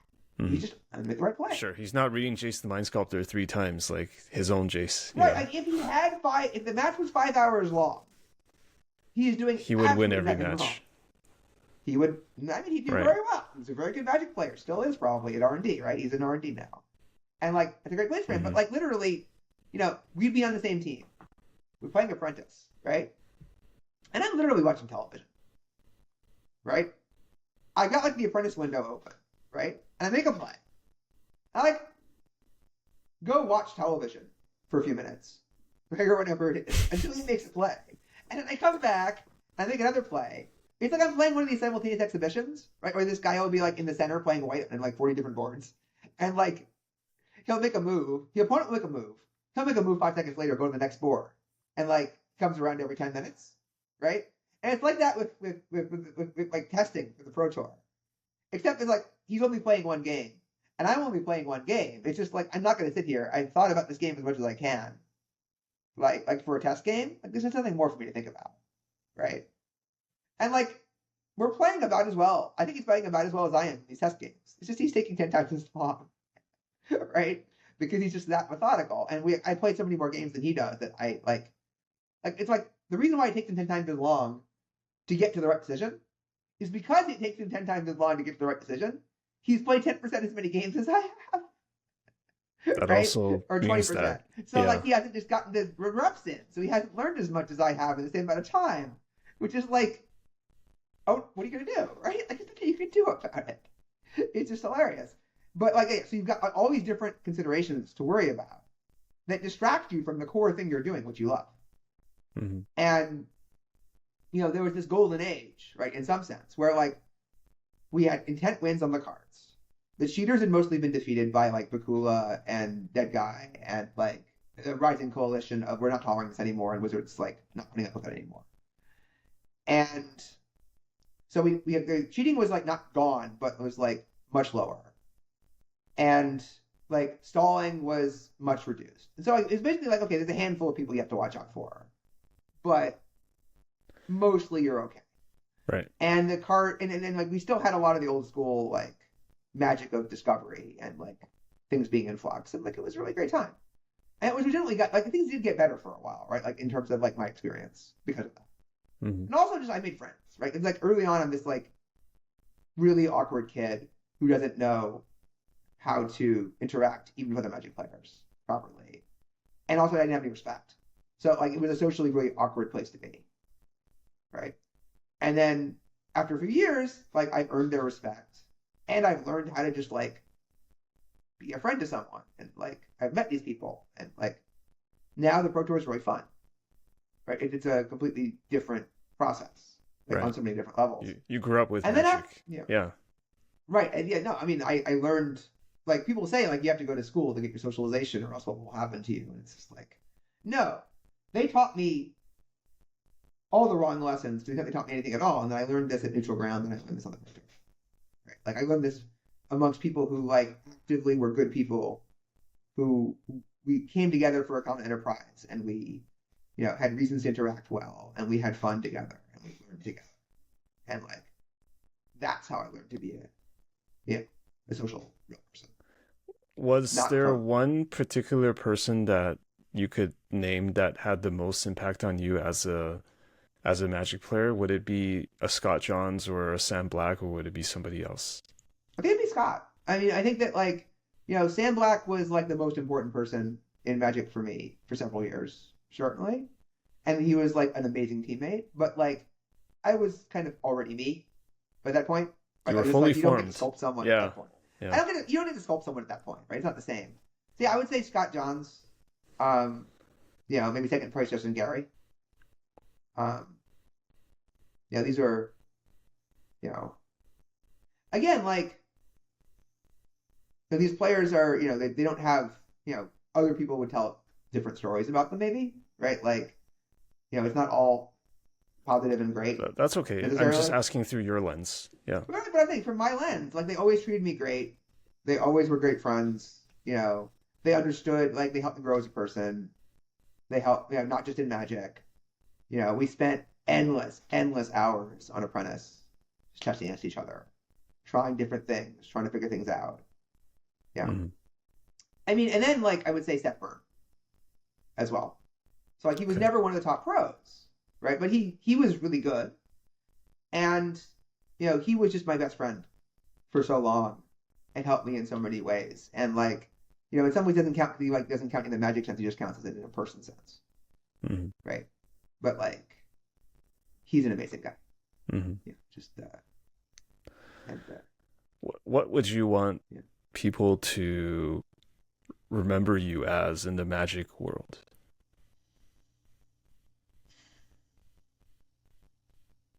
It's a good question. I think I want them to remember me as, this explorer, this innovator, this guy who just, like, built a lot of cool stuff and tried a lot of cool stuff and, shared it with the world as much as possible, more than anything. And, I enjoyed success at a competitive level. And as, also as a competitor, as, a teammate, friend, and, like, part of the community and, that stuff. But mainly, yeah, like, to me, it's like the act of, this is a new world to explore. And I like just a person who loved exploring them. I think that would be my core answer, I think.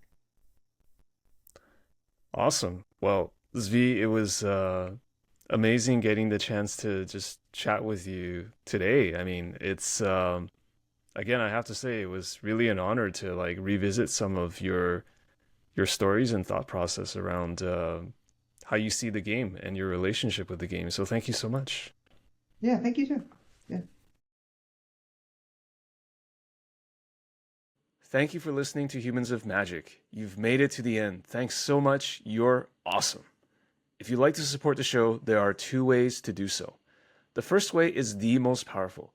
Tell a friend. Tell them to check out Humans of Magic. I'd love it if you could spread the word.